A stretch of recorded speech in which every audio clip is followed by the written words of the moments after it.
Tension and release. Isn't that the story of life? And it is the story of the heavenly harmonies.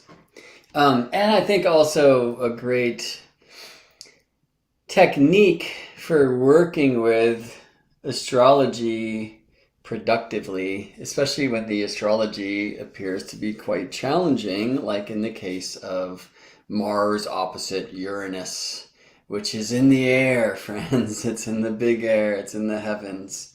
Mars will oppose Uranus from the sign of Scorpio exactly on 11/11. Just as a new Mars cycle is beginning, Sun will conjoin Mars some days later in the sign of Scorpio, and Sun has not conjoined Mars or had a synod, a meeting with Mars in the sign of Scorpio for some time. I want to ask, for those of you who are watching this on YouTube, would someone please just put a comment up on this stream? I'm seeing that it's like private, so I might need to start this whole thing over and just beg your forgiveness, but there's a chance that if I push this button, maybe we'll be cool. So let me see. Pardon me. Okay, cool. Now it's good. All right, sorry for all that. All right, so Mars, Taurus in opposition, there is a tension there. Now, cyclically speaking, one way that we can be productive with this is to go rewind the clock to when Mars and Uranus were conjunct, when they had a synod, when they had a meeting, and that, by the way, was August 1st of 2022. Like, it's been some time, and the reason why is since that time and now, Mars had a retrograde loop. Spent like forever in Gemini, right? So Mars conjoined Uranus and Taurus and then was in Gemini forever, in a sense, Gemini, Cancer, Leo, Virgo, Libra, and now into Scorpio to oppose Uranus and Taurus. I mean, it's amazing how much difference in time there is between Mars conjunct Uranus August 2022 and this opposition, Mars opposite Uranus, November 11th, 2023. And this opposition in the next conjunction, which is in July of 2024. It's like incredible. And that's just because from our point of view, Mars has since retrograded. Now, importantly right now, Uranus is retrograde. It's not a rare thing. The further a planet is from us, the longer they appear to be retrograde. By the way, I suggest don't try this one while you're driving, but be the passenger in a car that's passing other cars on the highway, and you'll experience this, though you know they are moving forward, the appearance of them moving backwards, right? That's why outer planets, exterior planets like Mars, Jupiter, Saturn, retrograde in our zodiac. Earth, the faster moving car, is passing them by on the highway of life. The further away the car on the highway, so like look at a car next to you and like the lane next to you versus a car like 5 lanes away, you'll see the further away the car is, the longer they appear to be moving backwards as you pass them by. It's quite a trippy thing. Again, do this from the passenger seat, not when you drive. All right. So Uranus is a pretty far car, right? Uranus is retrograde for much of the year. 5 months-ish. So Uranus retrograde maybe is not something for us to totally freak out about. However, when Uranus puts it in park, shifting from drive to reverse, station retrograde, when later Uranus will station direct. These are very intriguing times in this Uranus cycle, or the synodic cycle of Sun and Uranus, okay? And perhaps the most intriguing time is now, when Sun is opposite Uranus. This means that Earth is passing Uranus by. So we are as close to Uranus as we get. And by the way, this is the one time each year, or each 367 some days, when Uranus is possibly visible to the naked eye. I have been initiated. I saw Vesta, the asteroid Vesta, in that same night from Joshua Tree, California. You don't have to get too far away from the city lights if you, like I, live in the concrete jungle. But get out of town this weekend and, bring a little astronomy app to help you out to locate which one of those dots up there is Uranus, and then put the phone away and just connect. Right. So by the way, the phone will be like, oh, there's a bright star, there's a bright star, there's a bright star, there's Uranus. And then you try to create that same geometry in the sky and you'll figure out which one's Uranus and go like receive Uranus with your naked eye. Every year, every 367-ish days, when Earth passes Uranus by, and therefore we are closest to that chariot called Uranus, we have the opportunity for naked eye observation of Uranus. You got to be in dark skies, and it helps if the sky is dark. When is the sky darkest? New moon. And amazingly, it is the same day of the coming Scorpio new moon on Moon Day, right? Monday coming, when Sun opposes Uranus in this particular Sun-Uranus synodic cycle. So the new moon, November 13th, Monday, Moon Day, 1:27 a.m. Pacific. Will still be November 12th in Hawaii and some other places. But go out at night. And by the way, you don't have to wait till Monday. I mean, it's even starting now to go out and try to see if you can make eyes with Uranus. But clouds allowing, check the weather. Like this Sunday night, Monday night will be your best opportunities. And one of the best opportunities actually in your lifetime to see Uranus with your naked eye. It's something that's changed my life, just having that experience. Some of you are Uranians, like Jen here, who has Uranus in the first house. I have Sun conjunct Uranus. Highly recommended, right? So again, every 367 days we have a chance when Sun is opposite Uranus. That means Earth is passing Uranus by. That means we're closest to Uranus. That means Uranus is brightest in our sky. But if it's a full moon, no Uranus for you. The moon just kind of, takes a lot of those dim ones from our view. New moon would be the time when it's most possible, and that's exactly what's happening this weekend. So go there, all right? Astronomy, astrology, what the fuck does it mean? And Mars opposite Uranus. Now, well, I will say I encourage you to, with a heart full of light and love, courageously go into some of the terrors that are happening on your TV screens and whatnot, and try not to run away. There is powerful energies happening within and without. And if we can go there and do the transformational work, like Scorpio, Mars, fixed sign, Taurus, Uranus, fixed sign, fix yourself to fix the world. But if you want to know like where maybe we're off within, look at what's off without. Can you realign what's within? Will you actually see the without realigned too? And, if you need to not go there, then don't, right? But I will say this is a time where we're asked to kind of like courageously and willfully look at the places where we're stuck and blast through them. And the authenticity of the awakening heart is a huge piece of this design. I could speak about that forever, but I want to do some other things, and I need to retrograde back to earlier today when I tried to do this here, but some technical difficulties and then some bad math kept me from finishing what I had started then.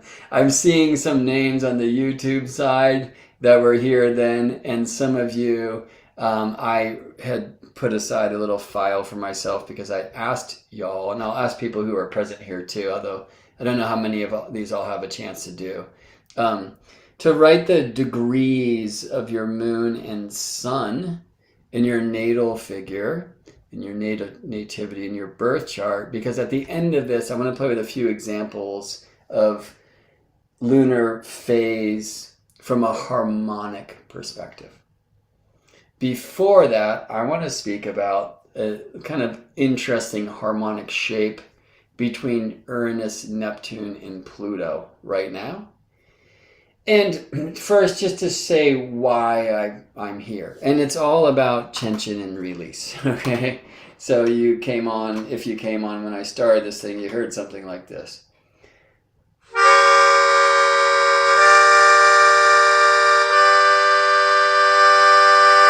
That started as a T square and it ended as a grand trine. And one of the music maps that I utilize to help me embody the heavenly happenings and to express them. So just tension and release. Square to a trine.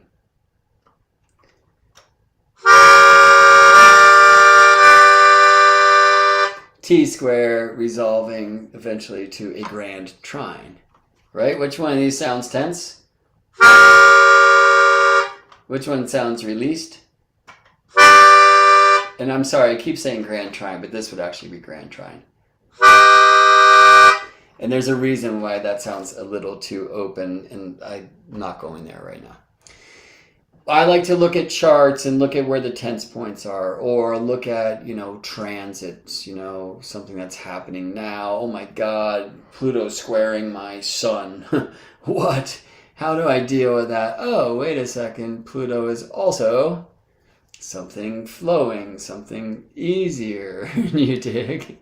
And I just want to read this comment here. I like how the first two sound like jazzy together. Yeah, it's like tension and release. In music, we intentionally create tension to make release. In fact, there is no release without the tension. And again, at this time of Scorpio, Mars opposite Taurus, Uranus, well, I would encourage you to rewind your and go retrograde down memory lane to August 1st, 2022 and feel what was alive for you at that time when Mars and Uranus came together, and look at that as a seed that's now kind of sprouting and even flowering. Also, I'll just say this is tense for all of us. It's tense for the world. You can see it in the world in a huge way.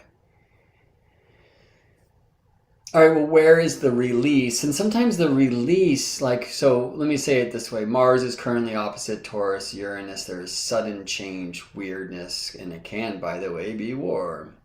Look at Mars is trine Pisces, Neptune. Well, that could maybe be religious war, by the way. Like, trines aren't always good. Oppositions aren't always bad. But trines tend to flow and oppositions tend to activate. Yeah? But let's work more with oppositions or squares tense. You can feel them in your body, by the way. The opposition, the square, like way more tense than the trine. Feel that in you. All right? Go outside when the moon is trine sun and just hold those luminaries in the sky. And you'll feel that you could hold that pose forever. But when the moon's rising at sunset, that's full moon, that warrior pose is much more difficult. When the moon is square the sun, put that here, it's actually your arms are closer, but it's harder to do than the trine. It's the craziest thing, and it actually just kind of confirms what we say about squares and trines and oppositions in astrology.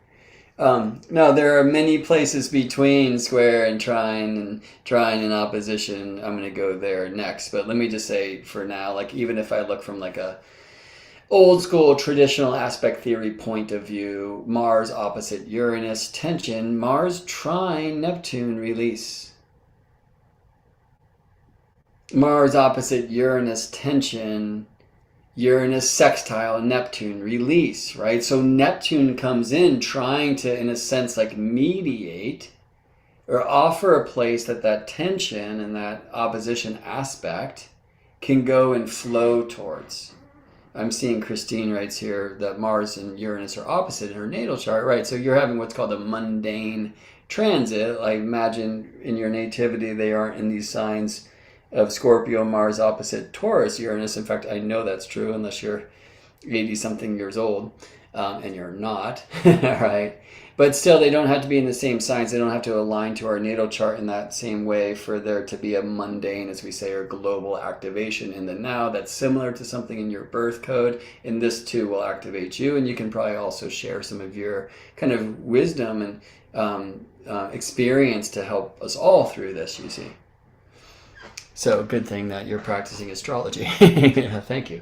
All right. Well, there's another release point into another outer invisible planet weirdo, Pluto, right? Because Scorpio Mars is now sextile, hexagon as we used to say, or sixth harmonic, the sixth of the zodiac from Pluto. Okay, so that's like Scorpio Mars. And by the way, Mercury and Sun and Monday's new moon. But right now I just want to talk about Mars, Uranus, Neptune, and Pluto.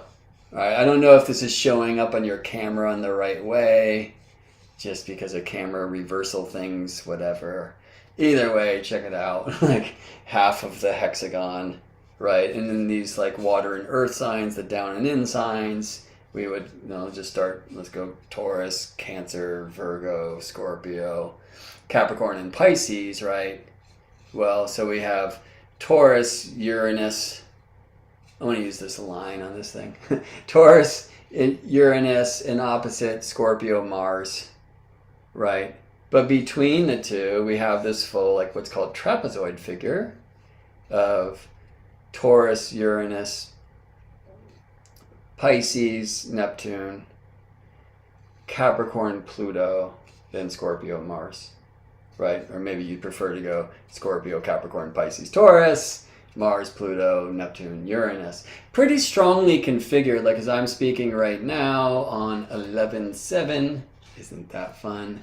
November 7th, 2023, Tuesday, Mars's day, hence the Martian focus. It's currently 2:20 p.m. where I am in Richmond, California. And Mars is at 15:15 Scorpio. Uranus across the way, 21:18 Taurus. In between, Neptune at 25:06 Pisces. And Pluto at 28:04 Capricorn. It would be very helpful to be able to just see that on your screen instead of hearing me read out degrees. Sadly, I can't do that on the Instagram side right now, but for those of you who are watching at YouTube, which is probably the place to see these things as I start sharing my screen more and more, as I am right now to you YouTube crew, we see Mars here at 15:25 Scorpio. Opposite Uranus, though not opposite yet. Mars will oppose Uranus coming soon in a theater called You. All right, on 11/11. Or I think, no, 11/13, November 13th. No, 11/11, November 11th. Mars opposite Uranus. After Mars opposes Uranus, Mars will then trine Neptune. Mars will then afterwards sextile Pluto. Let's even look at those for those of you who are on the YouTube side and watching the chart on the screen. I'm switching this to a 0 Aries chart wheel, taking my feet off the local ground and speaking more towards the global zodiac, if you will. The tropical signs are like our planet Earth's houses. And I'll just do Mars opposite Uranus. That's November 11th, 21 degrees Scorpio, Mars. Mars will trine Neptune on November 17th, with Mars then at 25 Scorpio.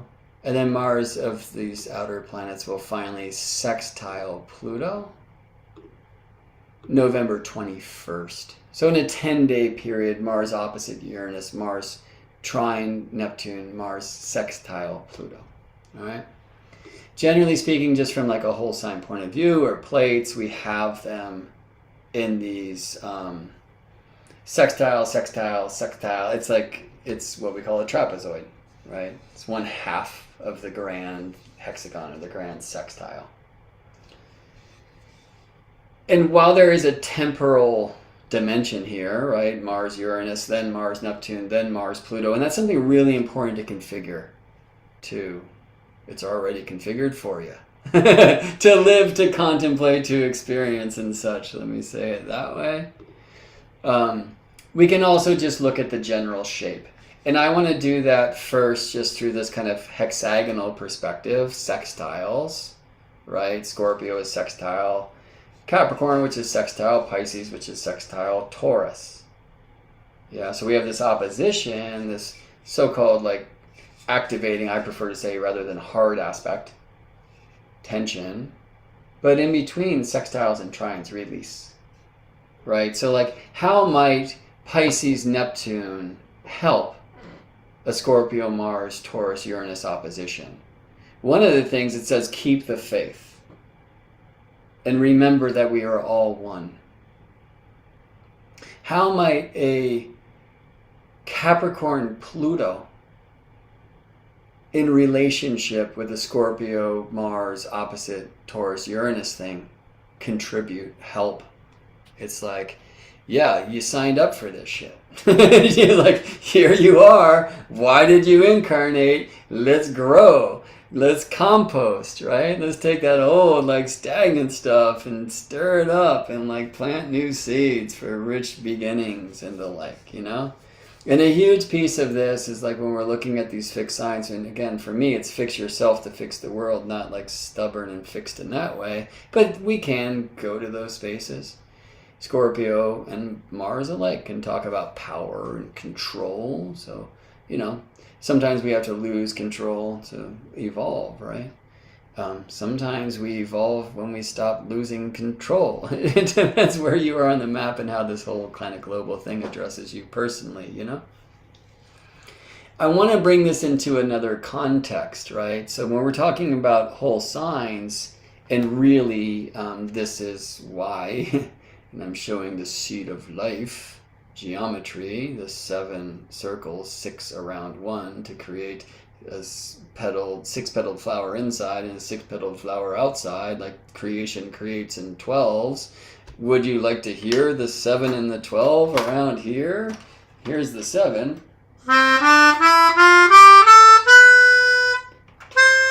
Before we get to the octave, here's the 12.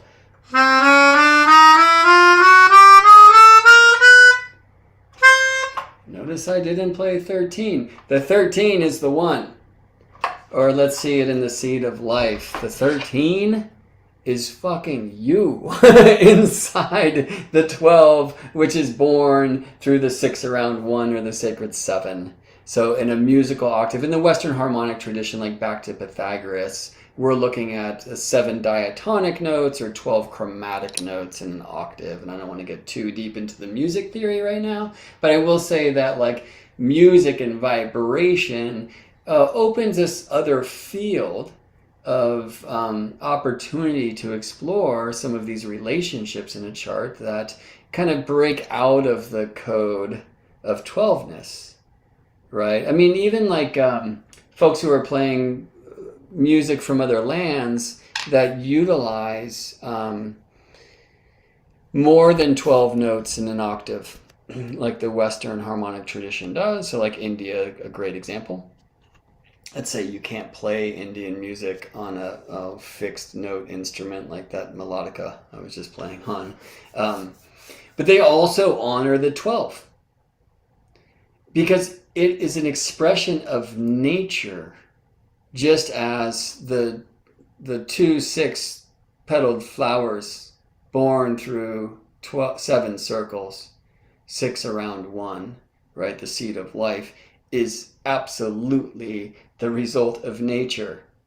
Now, you're probably not going to cut your pie into 12 slices because you half it, and then you half the halves into quarters, and you half that thing into 8s, and then maybe into 16s, and 30 seconds, whatever, right? Half of a half of a half of a half of a half of a half. They won't be perfect halves, though. If you want to make perfect halves, you know what you do is you break out your compass and you work with circles. And once you start playing with the compass, the immeasurable circles of the thing, you realize that it's all about 6ness and 12ness. By the way, all y'all 13 sign astrologers, I challenge you to draw it. I challenge you to draw your 13 sign, unequal sign zodiac with a compass and a rule, the 2 geometer's tools. Did I say tools? Anyway, it's just one of the crazy results of the star student, the student of astronomy, which is number in time and space, not initiating themselves through or being initiated through our sister sciences of number in space, that is geometry, or number in time, that is frequency. All right. You take a vibrating string. I don't know how well this is coming through the mics, but you're hearing this wave on that string. Well, if I cut that string in half,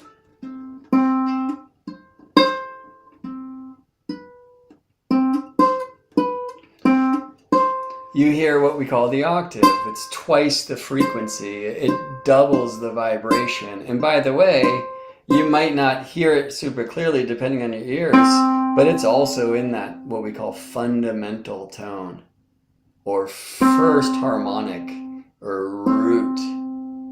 Because every vibration is actually composed of many vibrations superimposed.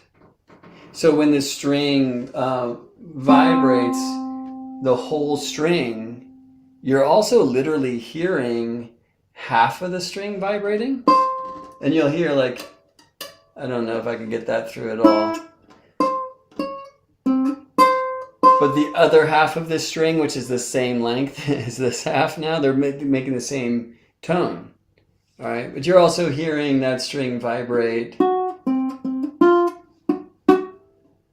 Like if I cut it in thirds and cut it in fourths, which is a half of a half, and in fifths and in sixths and in sevenths, like it's really hard to explain this, and I don't want to take too much time, but we reach the harmonic reality of vibration, and all things vibrate, including you and me. So all waves have within them or superimposed faster waves, whole number divisions of its nodes.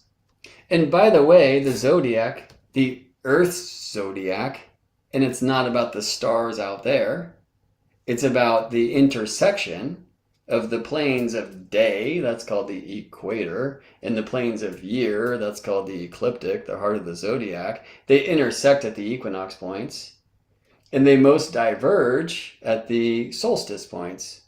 Or let me use tropical astrology. They intersect at Aries and Libra, and they most diverge north at Cancer and south at Capricorn. The tropical zodiac, like so many systems of ancient wisdom traditions, is directionally aligned. And it really is about this waving of the zodiac north and south of the equator, this waving of the plane of the year north and south of the plane of the day. So you have this wave, like it's like a sine wave, right? The sun, the solar dragon, is on this wave every year.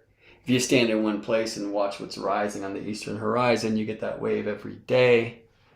I could go on and on. The moon waves every month. And so we have these four very important astronomical points on this wave, right? So crossing north, that's 0 Aries. Most north, that's 0 Cancer. Crossing south, 0 Libra. Most south, 0 Capricorn. Just undeniable points of astronomical reality. So when people tell you the tropical zodiac is not astronomical, run. Because you might catch their ignorance. And probably will catch their belligerence. You might catch some of mine too. Anyway. So I just can't tell you how many times a day I'm like asked to field people's challenges with the zodiacs and signs and constellations are not the same thing. So I try not to bring it to every session, but it's hard not to. Especially because I would really love for people who do study the tropical zodiac to understand this isn't some symbolic thing. This is the poetic breath of nature. This is Earth astrology, which, by the way, is why my school is called the School of Earth Astrology. We have some challenging things in tropical astrology. It's not star-based. It's not season-based. Or else we'd have to flip it between North and South Hemisphere. We'd have to adjust it between Hawaii and London. Some people attempt to do this. They aren't understanding that not only is this zodiacal wave directionally defined, but it is also temporarily expressed, not only because of how we experience the planets dancing along the plane of our year, especially the sun every year, but because Earth is moving north through space. And by the way, that will be one of the keys, one of the many keys that I get to share in a trilogy, or I don't know, triad of astrologers that I'm so happy to join, be one of, be part of this Thursday, Jupiter's Day, November 9th, 2 p.m. Pacific. So I'm remembering that personally, and November 9th, 11 minus 9 is 2 p.m. All right. But you might live in East Coast time where the equation's not going to work, so it'll be 5 p.m. for you. You might live in Australia where it will be November 10th. That's where Uranus lives, and that's where the Cosmic Intelligence Agency is headquartered. We will have a conversation, myself, Uranus, and Luis Rubiero, who I'm so excited to meet and spend some time with in this discussion of the challenge of northern versus southern hemisphere seasonal experiences and astronomical observational experiences, specifically for this conversation this Thursday or Friday if you live in Australia or other places, in regards to the challenges of working with the astronomy of the north and south lunar nodes from the north and southern hemisphere point of view. I hope you'll join me for that. You can follow a link I just created this morning for it. It's geminibrett.com/nodes, Nodes, and register for free. 2 p.m. around this time in a couple days, Thursday, November 9th. Love to see you there. I imagine if you register, Yulia will send you a recording. I'm not sure how she's working that, and maybe more of the rules of the games can be found at cosmicintelligenceagency.com. A week from tomorrow, I will be at the Astrology Hub space interviewing Rick Levine about things like harmonics and harmonic astrology, which I'm really, really excited to do. So if you're on my mailing list, and you can get on my mailing list at geminibrett.com, Gemini T's, of course, GeminiBrett.com. That's where you'll find, close to the top of the thing, a place where you can sign up for my mailing list. And I'll be sending out a message about these online happenings, plus a couple things in 2024 where we could meet on Earth and spend some time gazing at the stars together. So please do go there, do that, all right? Cool. All right, well, let's do this other thing. So again, Mars opposite Uranus, some tension. So look to, when you see tense aspects like squares, oppositions, look to release points. Is there a planet on the trine? A planet on a trine of one partner in an opposition will be sextile the other. Okay, so interesting right now. It's like Scorpio, Mars opposite Taurus, Uranus, but trine Pisces, Neptune. Taurus, Uranus, opposite Scorpio, Mars, but sextile Pisces, Neptune. Scorpio, Mars, opposite Taurus, Uranus, but sextile Capricorn, Pluto. Taurus, Uranus, opposite Scorpio, Mars, but trine Capricorn, Pluto. See that? Now the Uranus-Pluto trine will not perfect until Uranus jumps the wall into Gemini. All right. We'll have a Gemini, Uranus, trine, Aquarius, Pluto down the road. But Mars, who moves much faster than that, right? Mars will oppose Uranus, then trine Neptune, then sextile Pluto. And so I'm interested in bringing that kind of temporal context into it. What is this opposition? Is it trying to resist change or fight courageously for that, especially in the ways of the authentic heart? For me, the fixed signs, fix yourself to fix the world, but they also describe the art of their element. I say that Scorpio is the art of the heart in that regard, and Taurus, the art of the body. So that opposite with Uranus, maybe we want to courageously break through some resistance to change or response. Or how about on the complete other level, running straight for the sword when things get shaken up instead of taking a little time with them. But after this Mars-Uranus shakeup, Mars then trines Pisces, Neptune, who hopefully will remind us to breathe. Remember, we are all one. Avoid the religiosity, stay to faith, and I would suggest these are very different things. To know that we're going to make it through, easier said for some of us than others at this time and space, yes. And then Mars will sextile Pluto. It's like, yes, breathe, yes, choose peace, but don't forget to grow. Now, importantly, we grow through what we go through. That's why we're here. But this does not necessitate a paradigm of no pain, no gain. And I am completely opposed to those who believe war is how you keep the peace. So I better get out of that world stage before I'm stoned once again. And I haven't smoked weed since 2012. And instead get a little bit more into the technique of the thing. And everyone reach for your glasses because we're going to nerd out.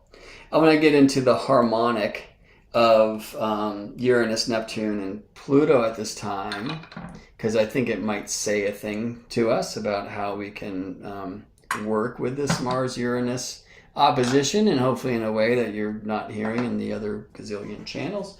And then we're going to do a few examples of harmonics of moons and suns. So I see a bunch written here, and I have some from my attempt at take one of this thing. All right, so look, the first harmonic is just the vibration, let's choose this one, of the whole string. The second harmonic, we cut that string in half, and that we call the octave in music, but really it's just the same note in the next range. And I could do the half of the half of the half of the half of the half of the half of the half, and I'm just going up and up and up and up. On the ukulele, this is like a C, right? So this is 2.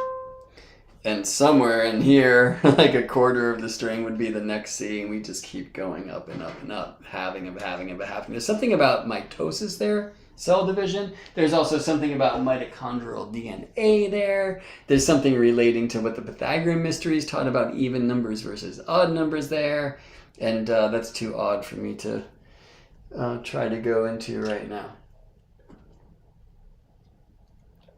Now, if I divide the string into thirds,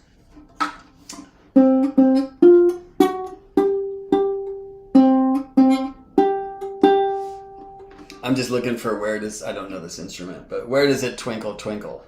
And there it is. All right. So where I have my finger here, it's cutting the string into thirds. This is a third, and this is 2/3. That's what we call the musical fifth.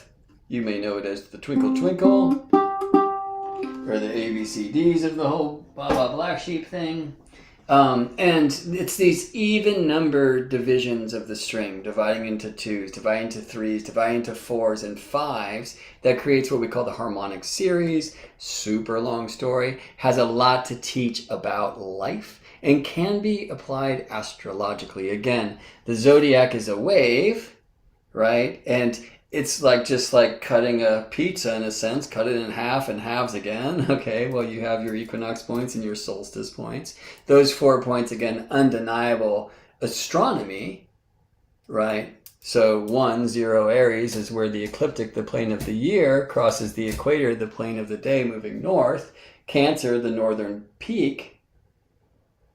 Libra crossing south, Capricorn the southern peak, Aries, Cancer, Libra, Capricorn. See the wave? Catch the wave, bro. All right. Well, that's like if we just divide the Earth's zodiac into the cardinal directions, like Earth's northern axis is eternally leaning towards 0 degrees tropical Cancer. It's the north point.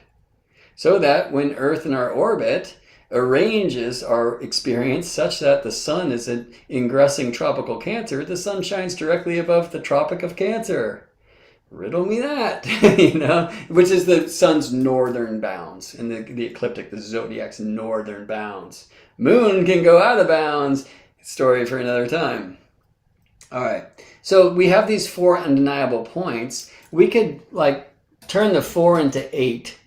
When we do, somewhere between 0 Libra and 0 Capricorn, we will find 15 Scorpio, the so-called cross-quarter point, which, by the way, 0 Libra is due west of the center of the Earth where we all connect. 0 Capricorn is where the southern pole of Earth always leans. It's the south point, right? So if Libra is west and Capricorn is south, then understand 15 Scorpio is southwest. Not in my sky in my moment, that's this direction. It will be, by the way, though, when 0 Aries rises, so once every day. But from the center of the Earth, which you and I will always share. And where we measure astrology from, we're measuring not our experience of the heavenly happenings, but our experience of Earth's experience of the heavenly happenings. So Earth's framework is where you want to be. We figured it out long ago, but people who for some reason are listening to NASA about astrology are now forgetting. Oh my golly. I love Ophiuchus. Not a sign. All right.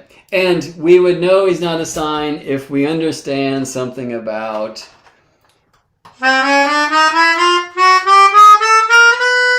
the 12 and something about the 12. Okay, now this is why we have a 12-sign zodiac. 12 equal signs of space, 12 equal divisions of the ecliptic, the plane of the year, 12 30-degree signs. Equal divisions of space, not of time. And it's at the heart of traditional aspect theory, where we have whole sign aspects. Sextiles, squares, trines, and oppositions. Traditionally, interestingly, there's only 7 of these aspects. There's the opposition, there's the 2 trines, there's the 2 squares, there's the 2 sextiles, and we are blind to or inconjunct our neighboring signs and the neighbors of the opposition, which are quincunx. These days, people tend to reserve this word inconjunct only for the quincunx. Quincunx meaning 5/12, like Virgo's 5/12 from Aries this way, and Scorpio's 5/12 from Aries that way. But inconjunct, which means no aspect invisible, also applies to the so-called semi-sextiles, neighboring signs. Okay, so this is like me looking at whole sign plates, again, derived from this creation creates in 12. Derived from that. But it's not like when I watch the moon moves from a square, which is 90 degrees, like a waxing or waning half moon, that strange line in the body of such a curvy being, to the trine, which has a good amount of bubble on it. She's going to gradually increase light from the waxing square to the waxing trine. Or decrease in light from the waning trine to the waning square. Do you know what I'm saying? And when we're looking at the specific geometries, like a square is 90 degrees, well, what is 96? We just say it's a 6 degrees orb out of a perfect square. But it might also be some other thing. Like it might be in the 5th harmonic. In fact, it is. What is the 5th harmonic? Well, if I split the string a 5th of the way along its length, by the way, I'll sound a musical third, which creates the major chord of happiness. But anyway, I get to the 5th vibration, the waves within the waves, within the waves, within the waves. Every vibrating wave, including, says this theory, the zodiac, which is the waving of the ecliptic north and south of the equator. Every wave also consists of whole number divisions of that wave. One of the great challenges in The astronomy of any zodiac is Y12. Now, some of that might rely on the astronomy of the 12-ish lunations a year. An issue is that's a big capital ish because there's 12.37 lunations a year. It's not 13, by the way. And some ancient calendar, Kung Fu, that still keeps us on a 12-month calendar, even though it's not aligned to months. But I will say, from my study, this seed of life, this 12 created through 6 around 1, that's why 12 signs. But why can't we divide that into 13? We can.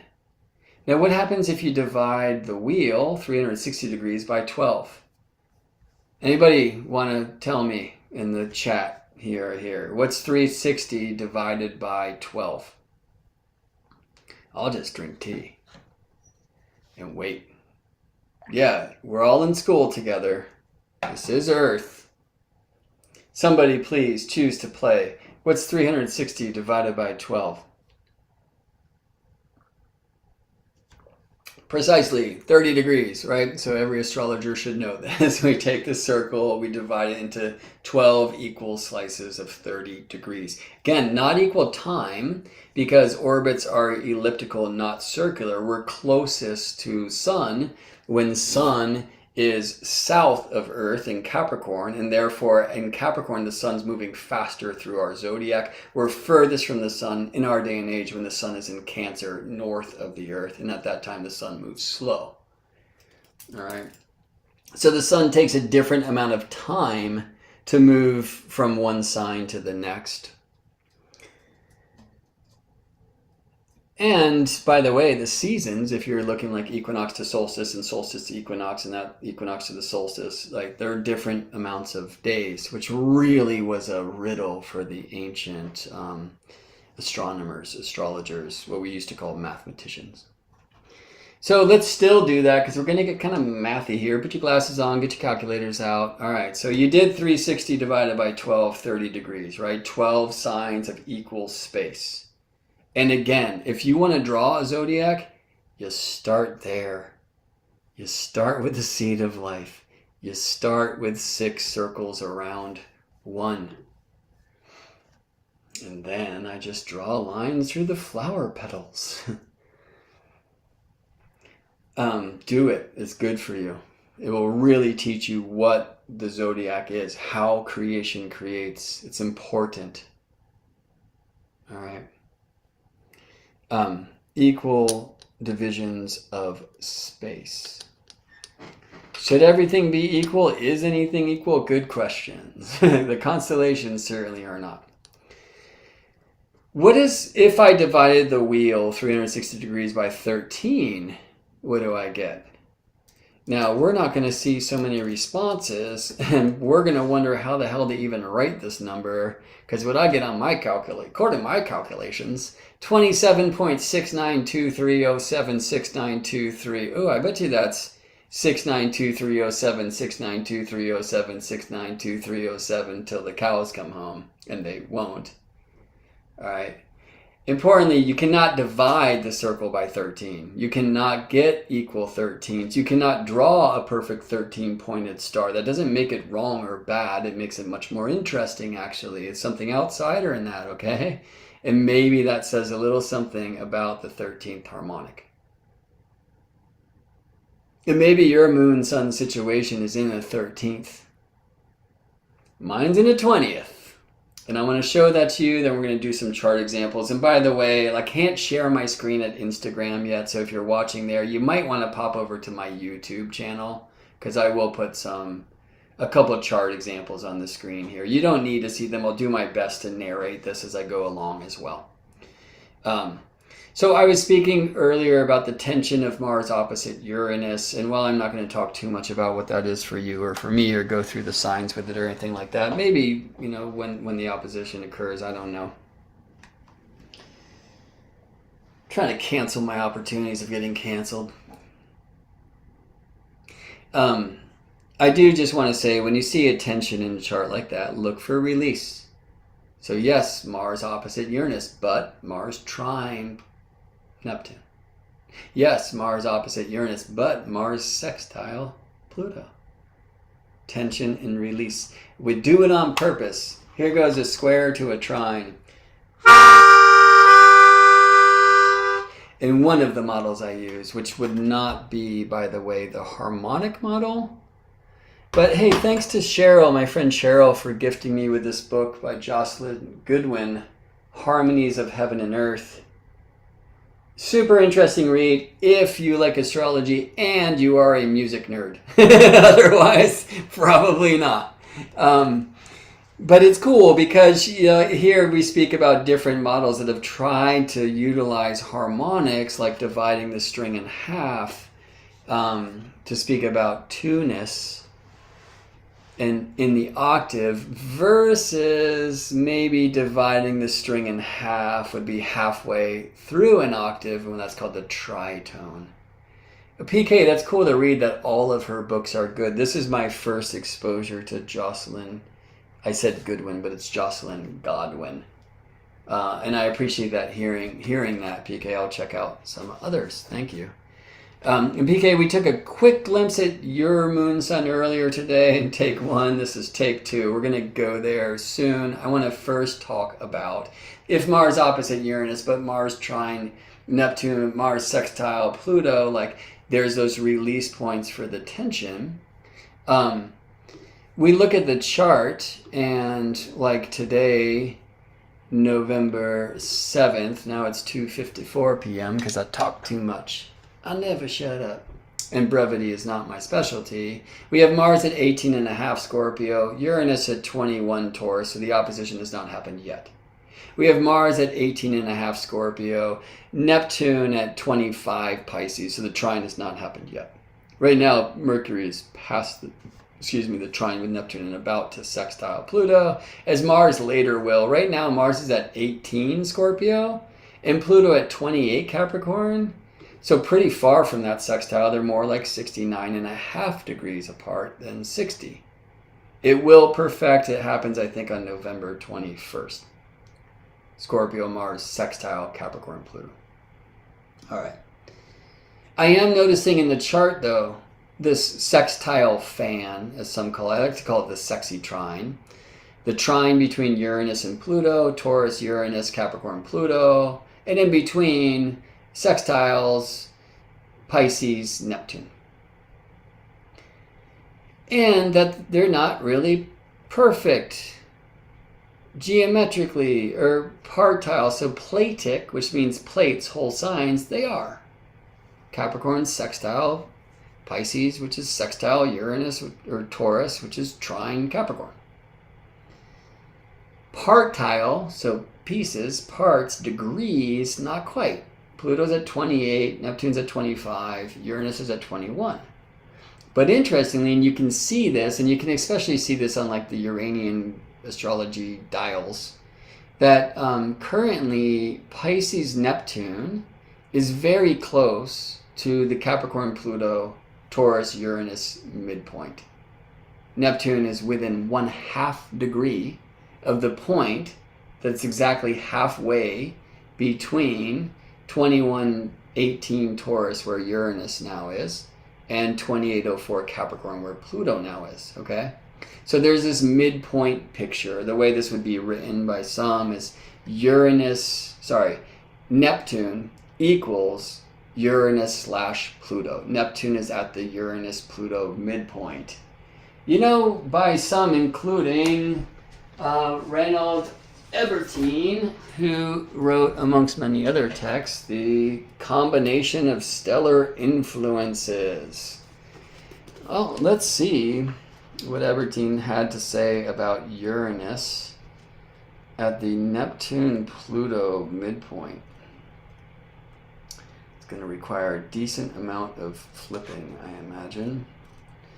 Probably going to be pretty late in the game. Neptune, Pluto. The Neptune, Pluto midpoint. He says again to stall as he finds it here. Neptune, Pluto principle The supernatural. I love the supernatural. Psychological correspondence, an intensified and purified soul life, high degree of sensitivity, highly active imagination and fantasy, illusions, clairvoyant visions, and second sight, inclination to delve into unusual and supernatural phenomena, love of mysticisms, self-knowledge by inner realization of truth. That's cool. But you know what? That's the Neptune-Pluto midpoint, and I'm totally missing. Because, and I did this already, Neptune is actually at the Uranus-Pluto midpoint. Wah, wah, wah. Now, Saturn's kind of near the Neptune-Pluto midpoint, but he's not there. So I'm going to rewind some pages here, and we'll get to Uranus-Pluto. Do you think the Uranus-Pluto thing is going to sound as nice as the Neptune-Pluto thing did in Ebertein's combination of stellar influences? Probably not. Maybe. Depends on how you vibe. All right, Uranus-Pluto. Principle, the process of transformation. Collapse of the old order. Construction of the new. Revolution. Psychological correspondence, restlessness, activity, creative energy, the fight to establish innovations and reforms, strong awareness of purpose and of objective, mobility, creative power, untiring effort, endurance, impatience, tendency to scatter one's energies, fanaticism, one-sidedness, violence, precipitate action, mania of destruction. Okay, now what happens if you put Neptune in the middle of that? And then you bring Mars into the picture, not to mention Mercury and the Sun. All right, so let's read. This is Neptune at the Uranus-Pluto midpoint, which is happening right now for all of us on this November 7th, 2023, if you're into that whole Gregorian trip. And maybe Neptune at a Uranus-Pluto midpoint suggests we should have some kind of transformational revolution against such constructs as Gregorian trips. Maybe not. Here's what we read in Combination of Stellar Influences by Reinhold Everdeen, the father of cosmobiology. Uranian astrology comes out of this, yes. Neptune at the Uranus-Pluto midpoint. Sympathetic understanding of other people. Knowledge of human nature, deep study of a subject of special interest, the inclination to delve into the supernatural realms, insecurity and uncertainty, unfulfilled wishes, fatigue, nervous diseases. I don't know, how about religious war? Maybe especially if Mars is involved. Now, if I did put Mars at the Uranus-Pluto midpoint, where Mars is not currently, will be, what he writes there is fanaticism, active violence, mania of destruction, a state of precipitation, the stage of bending or breaking, injury and accident. So I got to this morning when I was like, I want to talk about Mars today. I was like, oh, there's so much to say about Mars. Oh, Mars is conjunct the sun. I kind of talked about that last week. Maybe I should talk about that next week when it's exact. Oh, Mars is opposite Uranus. I shouldn't talk about that. Well, if I'm going to talk about that, let's remember to talk about where we have tension, there is always release. Oh, where are the release points? Mars is opposite Uranus. Wait, Mars is trine Neptune. Mars is sextile Pluto. Mars in Scorpio, Pluto in Capricorn, Neptune in Pisces, Uranus in Taurus, forming the trapezoid shape. How do they play? Then I was like, but it's not like it's exact. Wait a second. It looks to me like Neptune is like right at the exact midpoint of Uranus and Pluto. Oh, it is. What is that about? And I didn't go to the combination of stellar influences at that time, by the way. I do want to go to another text here. This is Vibrational Astrology, The Essentials by David Cochran. a newer text, where David Cochran offers like 3 planet combinations. So what 3 planets are we talking about? Uranus, Neptune, Pluto. Dun, dun, dun, dun, dun, dun, dun.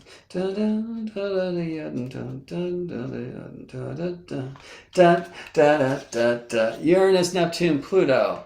Transpersonal and spiritual. Success in projects and activities. That is youthful, visionary, inspirational, and uplifting. May it be so. And in what aspect of us might it be? And then we look to their vibration. How do we do that, Brett? Good question. I did it wrong this morning, hence take 2. So you can push computer buttons. Or you can push calculator buttons, which is what I'm going to do here today. And for those of you who are watching at YouTube, you're going to see in just a second a calculator on the screen. All right. And you will see that the calculator says 360, because I'm always going to start with the circle, 360 degrees. Now, the challenge is to divide that by the distance between the planets we're interested in. And again, after this, I'm going to do a few examples, maybe more than a few, of individuals, moon, sun, harmonics, all right?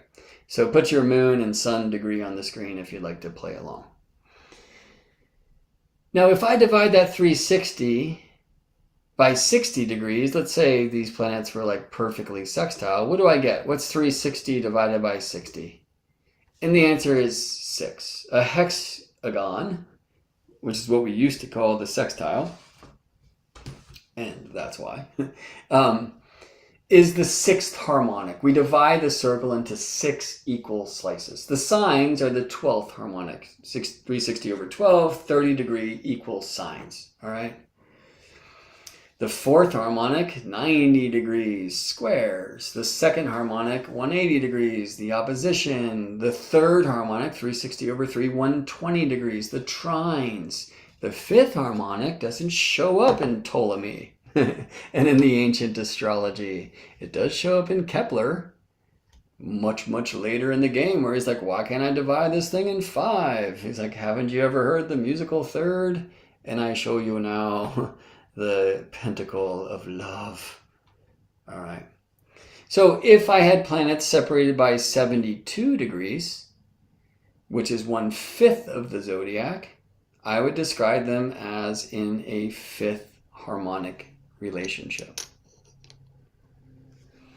Uranus and Neptune, or Neptune and Pluto, they're not in a 5th. They're close to a 6th. A 6th of the zodiac, 60 degrees. But they're not 6. Neptune at 25 Pisces would be sextile to 25 Taurus, like partile, exact sextile, 60 degrees, right? So we see Uranus and Neptune sextile, and they're like 4 degrees out of orb, because Neptune's at 2506 Pisces, and Uranus is at 2118 Taurus, like 4 degrees shy of that 25 degree point, all right? I can get a little bit more precise. From Pisces, Neptune to Uranus, Taurus, I'm looking at 56 degrees and 12 arc minutes. All right, well, 60 minutes in a degree, just like 60 minutes in an hour. So 12 over 60 is 1/5. Which, by the way, in decimal form is 0.2. All right, so sorry to nerd out so strong. But unless I just want to let the computer do all the maths for me, and I don't. Like, I want to show you how to do this.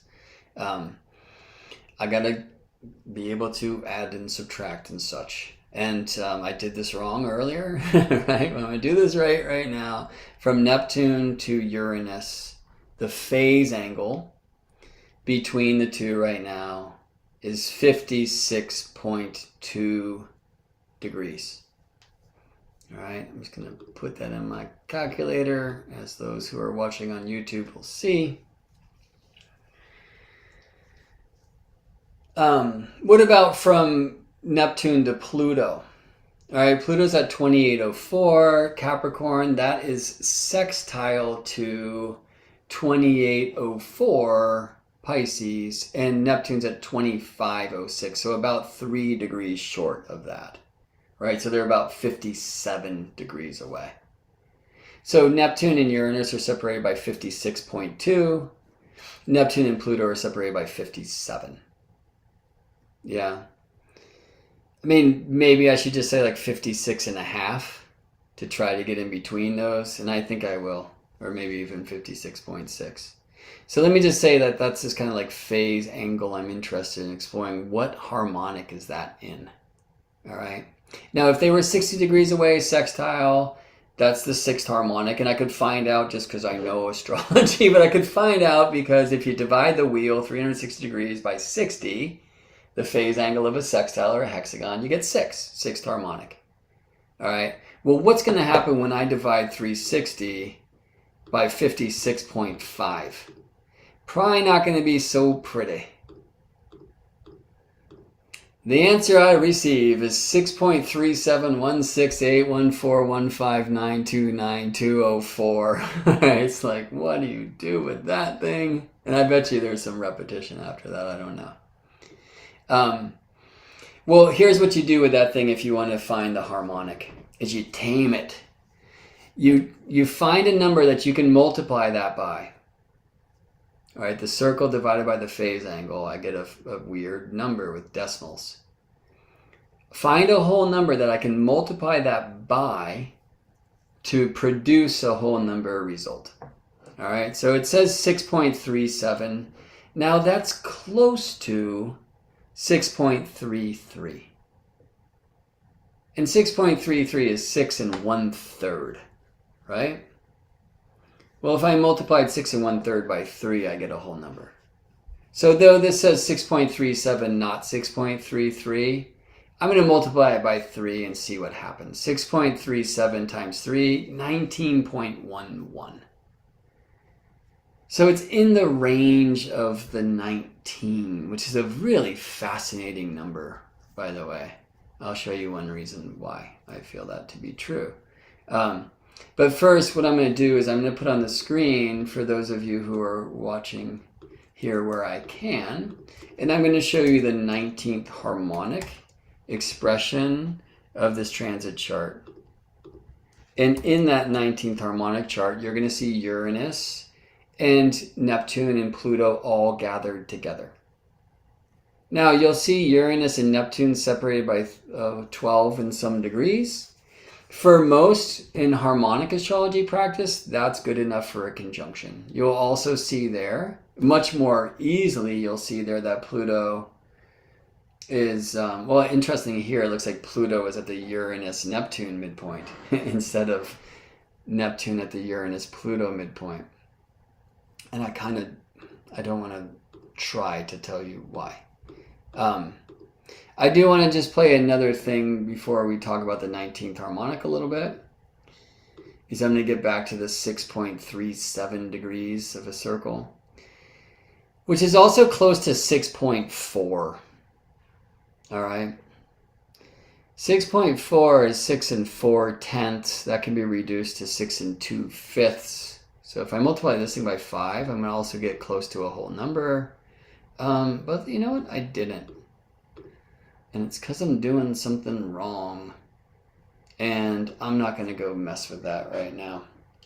But once you start getting into these like higher harmonics, 0.37 and 0.4 are very different animals. Like 0.37 and 0.33 are different animals. Like I could get more precise with this, but I'm going to stick with the 19th harmonic.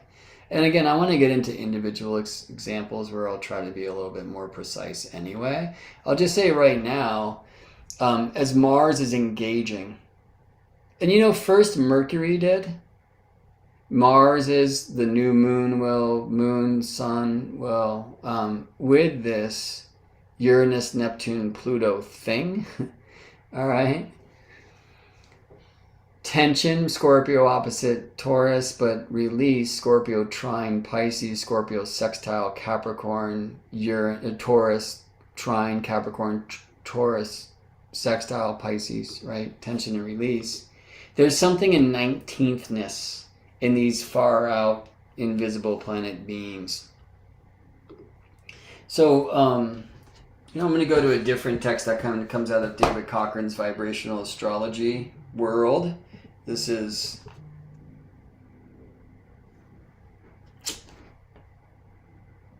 Man, can y'all on Instagram hear me right now?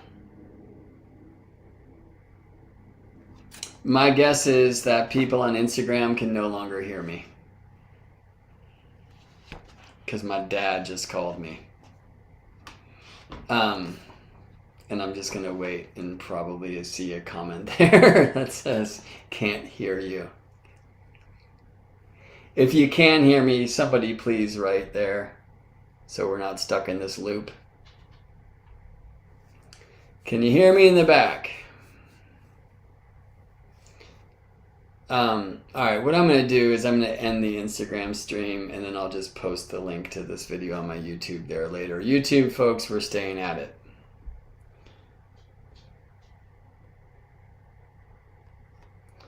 Sorry, I just got to push a couple buttons though real quick, y'all. Heavenly harmony, tension, and release. Okay, let's put that thing away. I'm with you and only you, Tube. Right, so in this vibrational astrology study guide from the Association of Vibrational Astrologers, they say this about the 19. Internal analysis and evaluation of patterns forming a unique synthesis that is shared with others. I'm interested in hearing others in there. Usually you get that in even number things because othership tends towards two-ness, opposition. So I'm going to rewind to something that David used to say about the 19, which is that it's a non-linear approach. Which, first of all, we should expect from Uranus, Neptune, and Pluto, and so it's cool for them to be combined in that way. Another thing that was once said about 19 is it tends more towards the Venusian and the arts. And so on that, in that context, I would say let art lead the way if you are challenged, if you feel in the middle of this thing.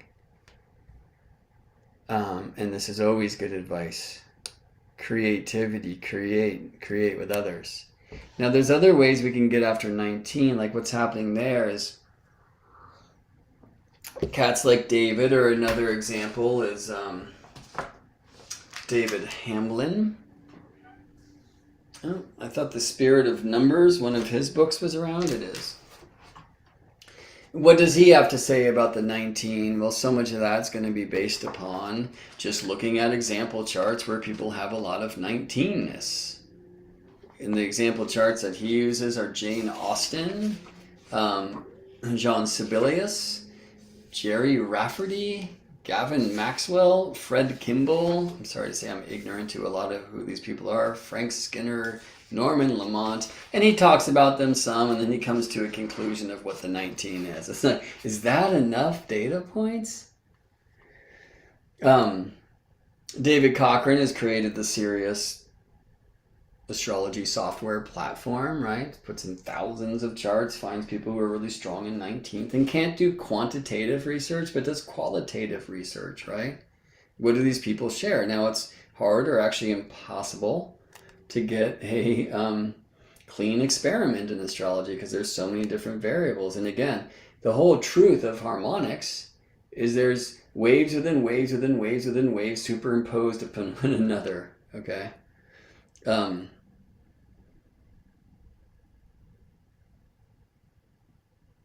But basically, in general, there's 19thness is out of the box.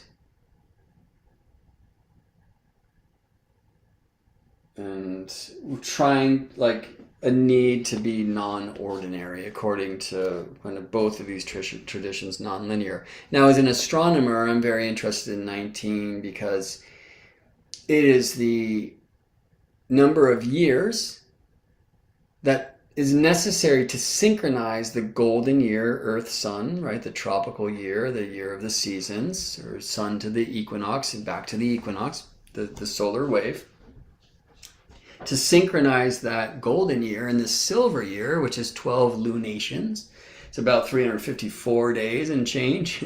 It's a tricky thing to do. And what happens is every 19 years is almost exactly equal to 235 lunations, new moon to new moon. And almost exactly equal to 254 sidereal months, moon at the star, back to moon at the star. It's a very important number, 19, in sacred calendar kung fu of trying to tame the polyrhythms of gold and silver, of sun and moon. And it is why, by the way, I'm sure the 19 card of the tarot is the sun card. So some might go there, go into other like numerological traditions to try to source what the 19 could mean. Somebody writes, how are there 1.9 thousand likes when less than 50 people are watching?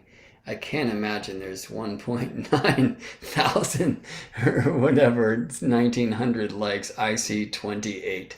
But it is fun that 1.9 came through in that way. Here's another really fascinating thing about 19. 19 times 19, 19 squared is 361. So the square root of a circle is 360 degrees.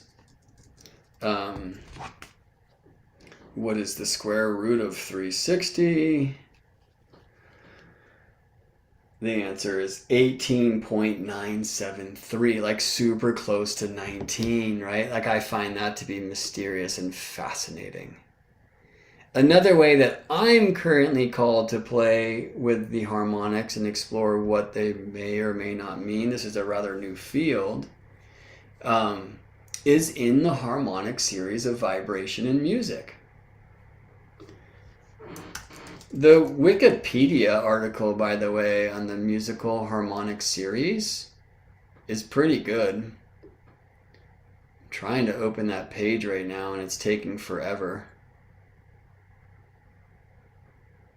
Mo A says, I say we tear down the Gregorian trip and go lunar. Cool, but if you like things like survival, which probably needs food, and if not, sunlight, you might want to also honor the solar year.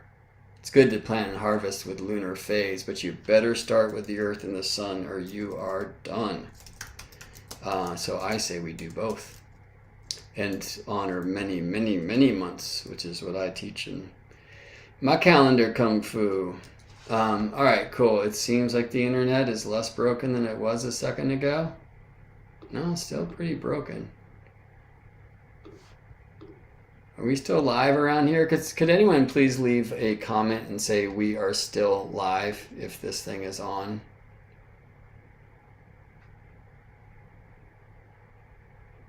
Oh, well, Wikipedia is on a give us a donation or we don't come back strike. That's hilarious. Anyway, let me just say it like this. The 19th harmonic, so like if I play 1/19 of the string, I'm going to first of all make a note that like I can't even hear.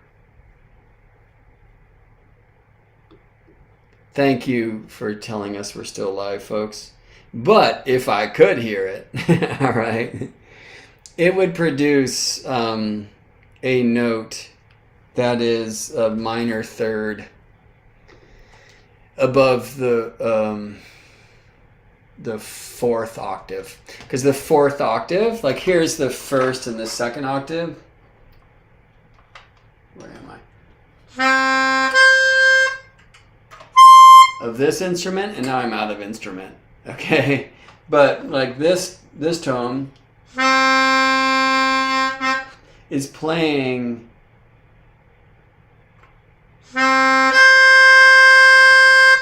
a note that's like twice the wavelength of this one above. Half the wave, half of a half is the next half of a half of a half of a half. Okay, so like the first octave will be having second harmonic. The second octave will be at the half of the half, the fourth harmonic. The next, the eighth harmonic, is the third octave, and then the eighth, and then the 16th harmonic is the fourth octave of that same note. So the 19th is somewhere up above the fourth octave, which I can't play here. I could play on a piano with its 88 keys. Anyway, it would sound what we call the minor third. If I put them together, it sounds like this.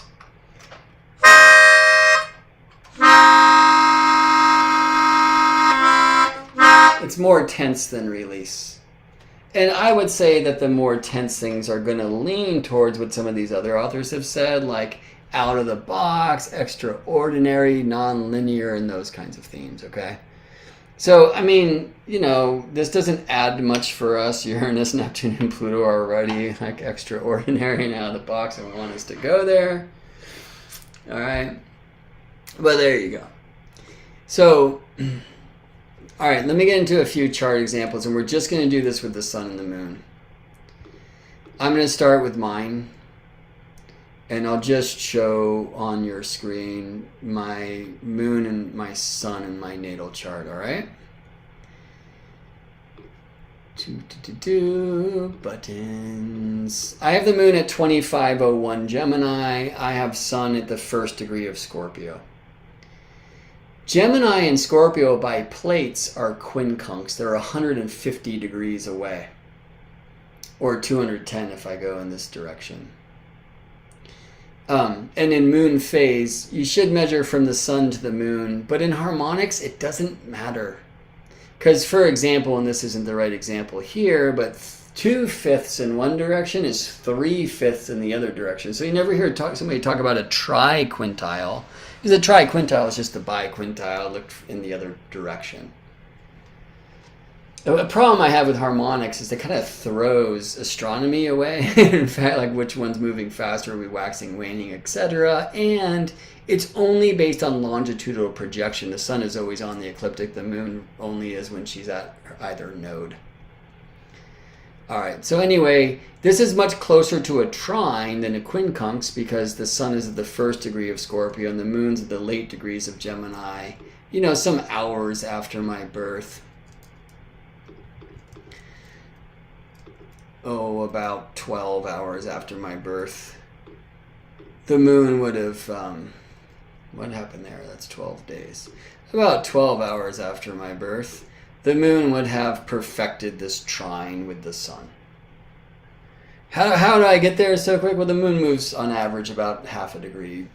Or let's say about half a degree an hour. I have to leave that there for now. Anyway, so if you were looking at this chart, right, this 1.5 Cancer moon in aspect to 1.5 Scorpio sun, you're like trine. They're 120 degrees apart. And of course, that is the 3rd harmonic. Divide 360 by 120, and we get 3rd harmonic, okay?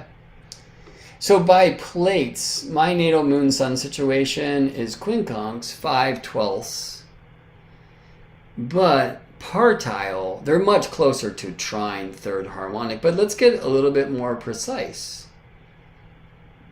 It's 56 minutes, let me just say 1 degree of Cancer that trines 1 degree of Scorpio, and my moon's 6 degrees from there. So this is 126 degrees away. Well, what happens if I divide the wheel by 120? I get 3, 3rd harmonic. What happens if I divide by 126? And the answer is 2.85714. What do you do with that? You multiply it by 7. Why? Because when you do, you get a whole number. It's 20. And that tells me, because I had to multiply by 7 to get 20, that my moon and sun are 7/20ths of the zodiac apart from one another. Let's do that in another way. What is 1/20th of the zodiac? I think we can all do this one in our head. 360 divided by 20. And of course, you get 18. So a 20th of the zodiac is 18 degrees. Should we divide the year into 20s, we would have 18 degree signs. But we don't, because creation creates in 12s, y'all. But 12 and 18 are bedmates anyway. So a 20th of the zodiac is 18 degrees. 12 and 20 are not necessarily bedmates. It's the battle of 12s and 10s. Anyway, if I multiply 18 degrees, 1/20th of the zodiac, times 7, I get 126. Okay, so let's go 360 divided by 20 times 7, 126 degrees. My moon and sun are separated by 7/20ths. All right? And that means that if I cast a 20th harmonic chart of my natal chart, and you know what? I'm going to do this in a place where you can do this for free online. So let me just open another page here. And I push some weird button. Okay, we're going to go to AstroSeek. So astro-seek.com, where Peter is giving us all sorts of amazing treasures. That being said, my internet seems to have just awakened. All right, let me push play. Definitely recommend having a free account at this place. It's amazing. Probably paid accounts are more amazing, but I don't know. Anyway, so I can just push here to log in because I do have one of the free accounts. If I click free horoscopes, because I'm logged in, it's going to start with my birth data, which is convenient. For you, you can just type this in for you, right? Calculate chart. And it's going to show me a birth chart. Now, down beneath this chart, in related charts, quick links, draconic, you'll see harmonic here. So click harmonic. And now, by the way, it defaults to the 9th harmonic. And the reason why is the 9th divisional chart is very significant in Indian astrology, Vedic astrology, Jyotisha. They call it the Nimvamsha. All right. So probably the most common use for harmonics in the world will be looking at the 9th harmonic chart. In India, they use many divisional charts. Very few of them are so-called proper harmonics charts. That's too long of a story. The 9th, by the way, in Vedic astrology is. It's actually 9 mini zodiacs in zodiacal order within the zodiac, which makes it a quote-unquote proper harmonic. I'm going to go here to the 20th harmonic, and because we found using the calculator that moon and sun in my nativity are 7/20ths apart from one another, we're going to find in the 20th harmonic expression of my nativity a moon-sun conjunction. This confirms that moon and sun are some kind of 20ths away from one another. Now, by the way, they could be 0/20ths away. I wouldn't be able to tell from this without looking at the Rossi or the root wave chart, the birth chart, the first harmonic chart side by side. They could be 1/20th, which is 18 degrees. And in fact, see how Mercury is here with them? Well, let me bring Mercury into my natal chart. Let's just go visibles here. See how Mercury is 18 degrees away from my sun. A little bit more. 18 degrees and 17 arc minutes. It's close to 18, which is, as we saw, 1/20th of the zodiac. So in this 20th harmonic chart, I can't tell that Mercury and sun are 1/20th and that moon and sun are 7/20ths, or that moon and Mercury are 6/20ths, but I saw it there. And by the way, the first time I saw their relationship was looking at the 5th harmonic, where I noticed that in my 5th harmonic chart, sun, moon, and Mercury are in a strong T-square. All right, well, square is 4. A 4 in a 5th harmonic chart is a conjunction in the 20th harmonic chart. All right, and that helps us actually come to terms with what the 20 might be.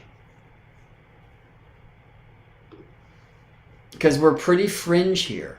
Right? If I ask you about 4, you're like, dude, it's a square. Ask Ptolemy, right? Ask the ancients. And we've seen it's true. And it totally works. And we've seen it work again and again and again. Right? When we go to 5, though, Ptolemy had fuck all to say. Pardon my language. Kepler did.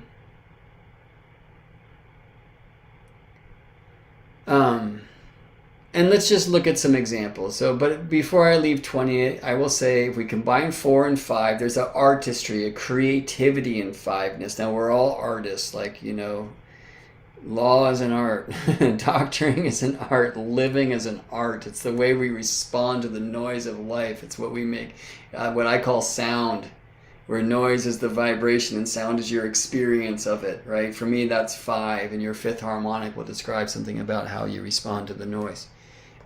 4 is kind of like the noise, actually. But it also, 4ness, squares, they very much manifest, and not through ease, right? But we need some tension to bring things in from the vision world into this world. Combine 4 and 5, which 20 does. And you're looking at manifesting creation. That I have Sun, Moon, and Mercury together in that. And I should say I'm Gemini rising, so Mercury is said to be the steersman of my chart, and then he's connected to the luminaries in this way.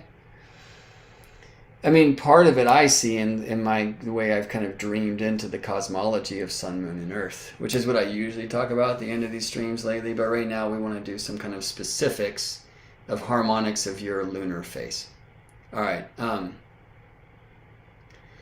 So I'm seeing Tracy right here, that 9th harmonic here. Are you saying your moon and sun are in a 9th harmonic? If so, please write your moon and sun degree, and maybe you did above, and we'll confirm that. I'm going to start with PK, where I was earlier today. And which reminds me, I got to go to like notes that I recorded from earlier during take 1 of this thing when I flailed. All right, so let me do that. Where are those notes? PK writes Sun 2553 Taurus, Moon 1410 Sagittarius. All right, well, so the easier thing, although you can do it either way, is take the short trip. So Sag to Taurus is a shorter trip than Taurus to Sagittarius. All right, so I'm going to go 14 Sagittarius to 26 Taurus. 14 Sagittarius to 14 Taurus, that's 150 degrees. That's quincunx. That's the inconjunx. That's the issue of glamping, which is neither Taurus nor Sagittarius, and it's trying to be both. All right. But how is this moon reflecting sunlight to my earthly eyes? Sun in Taurus would be fully reflected in Scorpio. Moon has left that opposition, has moved on to the next sign in Taurus. Taurus, moon reflecting, Sagittarius moon reflecting Taurus sunlight to my earthly eyes. The adventure of embodiment. The philosophy of sensuality.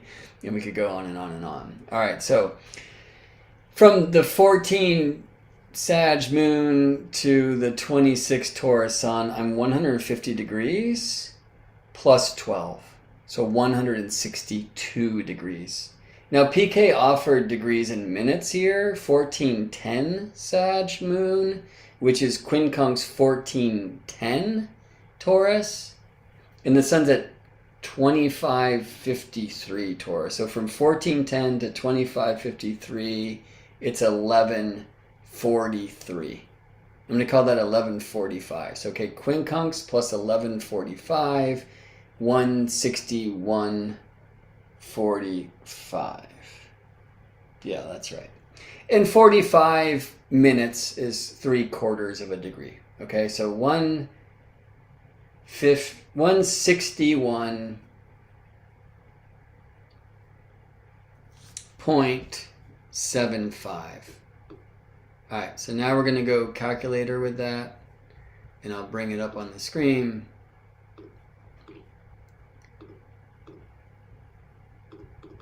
If I divide the wheel by 161.75. 2.22. Okay, now I'm meaning to make like a whole table for this.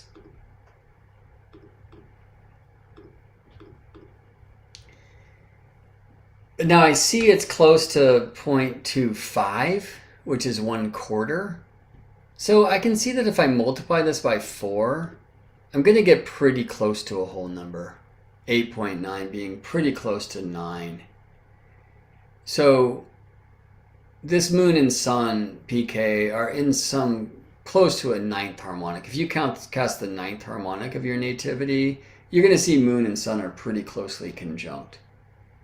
Question here is there a different whole number I can multiply this fraction of the zodiac by to get an even more even number? It's not 4, it wouldn't be 8. What happens if I multiply that by 15? I'm far off.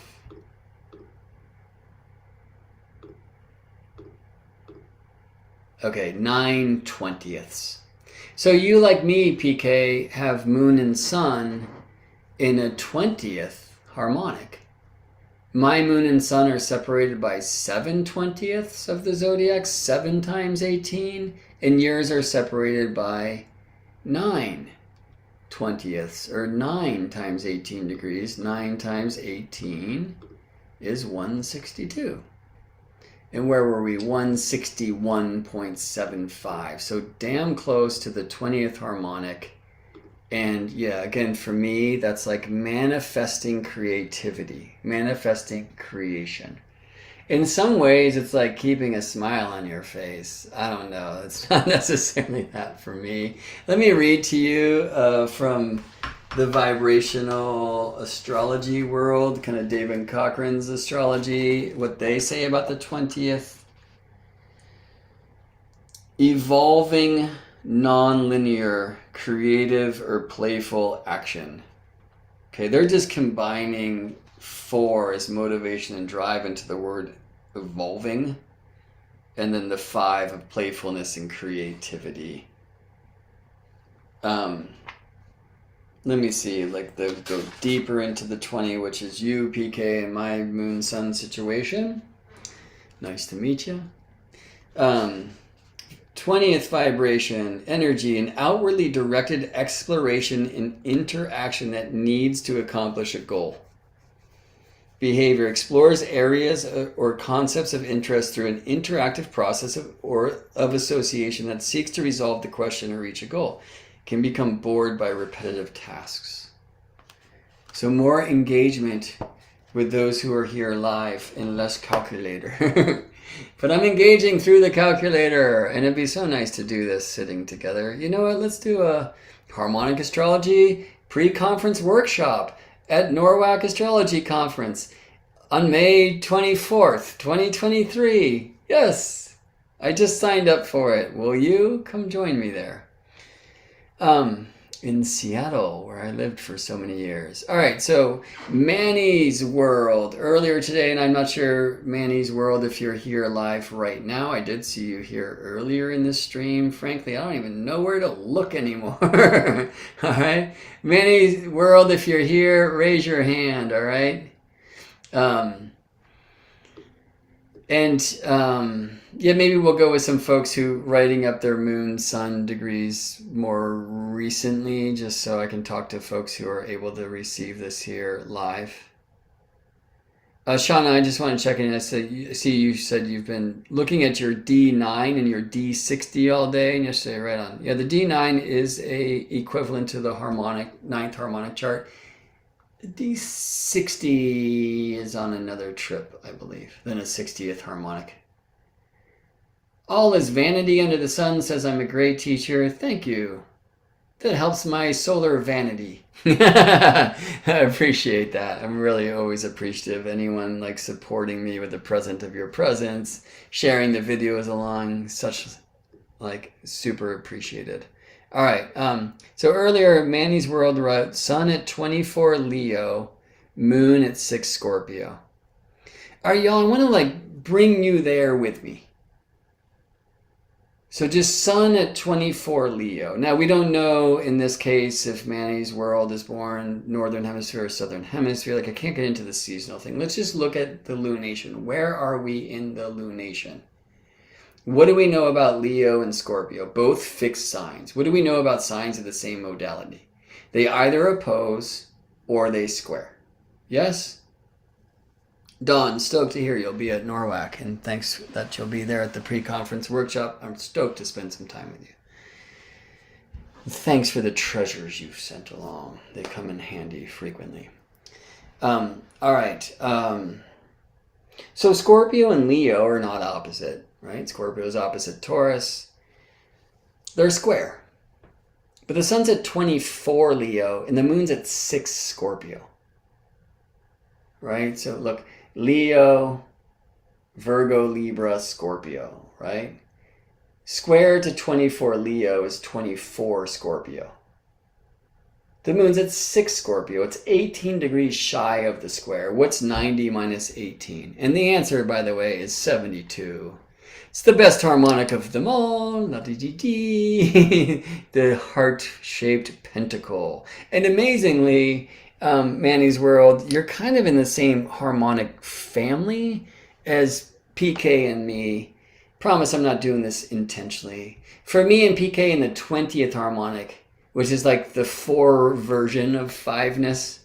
For you, Manny's world, you just have a super strong quintile between your sun and moon. And by the way, they're quintile to the 0 Aries point. It's like kind of like in the perfect pentacle shape. So 5-ness, creativity, play, joy, artistry. And I wonder if that applies to you. So I do want to work with some folks who are here right now just so we can get a little bit of feedback, okay? So Jude, hey Jude. The sun at 1323 Virgo, the moon at 2016 Pisces. All right, friends, and please do write here. Let's keep this happening. How are Pisces and Virgo related? What is the astrological aspect that connects the signs of Pisces and Virgo? Anyone? Bueller, Pisces and Virgo. Are they square? Are they trine? Are they sextile? I'll just sit here drinking tea until somebody shares their wisdom. Pisces and Virgo. Thank you, Weird Olive. Thank you, ZP. Opposition, yeah? That's a secondness, all right? So if Jude, the sun was at 13 and moon was at 13, we would just say second harmonic. And frankly, they're kind of close. And that Virgo moon, less than 7 degrees past the perfect opposition with the sun, is looking extremely full, okay? Depending on where your nodes are, it might have even risen at sunset and yada yada. But anyway, let's get a little harmonic with this. So in this case, I'm going to go like towards the larger side. It kind of doesn't matter, and this will actually give us an opportunity to show, looking at a thing in one direction versus looking at it in the other direction. Yeah, and this like could be cooler with charts on the screen, of course, but that's all right. That's not how it's happening right now. We just I'll say it out loud once again. And this is like an app I want to create. By the way, if anyone creates apps and you want to team up to make some super cool stuff, holler.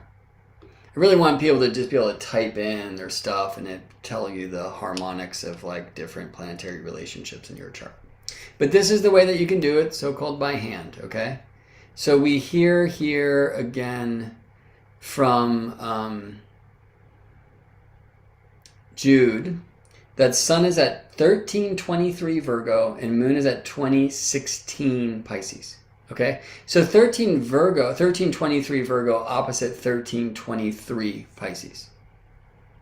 Okay, 1323 plus 7 gets me to 2023. And the moon's at 2016, okay? So opposition plus 7, 187 degrees. But minus 7 arc minutes. So 186 and 53 arc minutes. All right, we're going there. 186.53.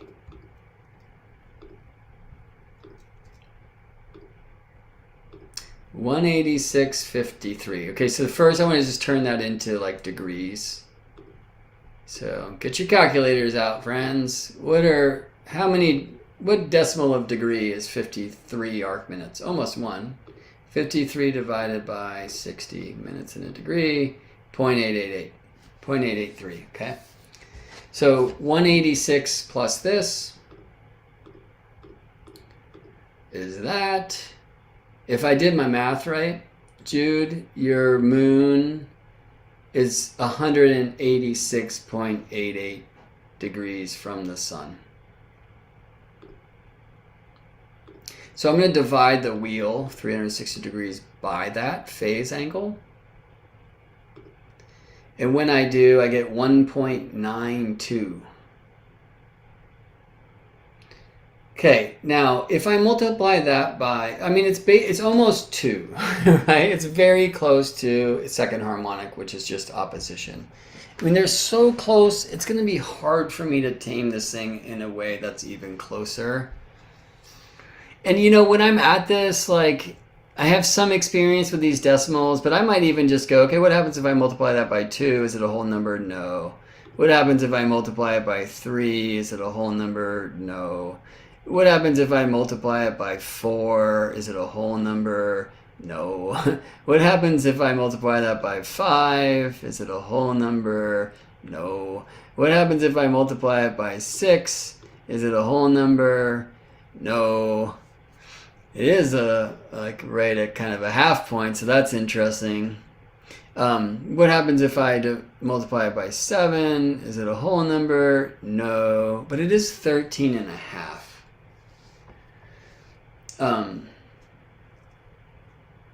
All right, what happens if I multiply it by 8? Well, 4 and 2 didn't work, neither will 8, all right? What happens if I multiply it by 9? 17 and a third. So if I multiply it by 27, I'd get 3 times this, it'd be a whole number. Your moon and sun are 27 50-seconds apart. Okay, so let me show that to you in a different way. What's 360 divided by 52?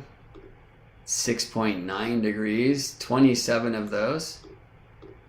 186.9. I mean, it's your moon sun phase angle, okay? 27 50-seconds. Now the issue is, you're not going to find that in any book. However, just like when I played with mine, moon, sun, and PKs, moon, sun, and some kind of 20th. For me, 7/20ths of the zodiac. For PK, 9/20ths of the zodiac. I'm going to then think about 20 as 2 and 10. But I think of 10 as 2 and 5. So the 20 is 4 and 5. It's also, by the way, if I double 5, I get 10. If I double 10, I get 20. So it's kind of in an octave relationship of fifthnesss.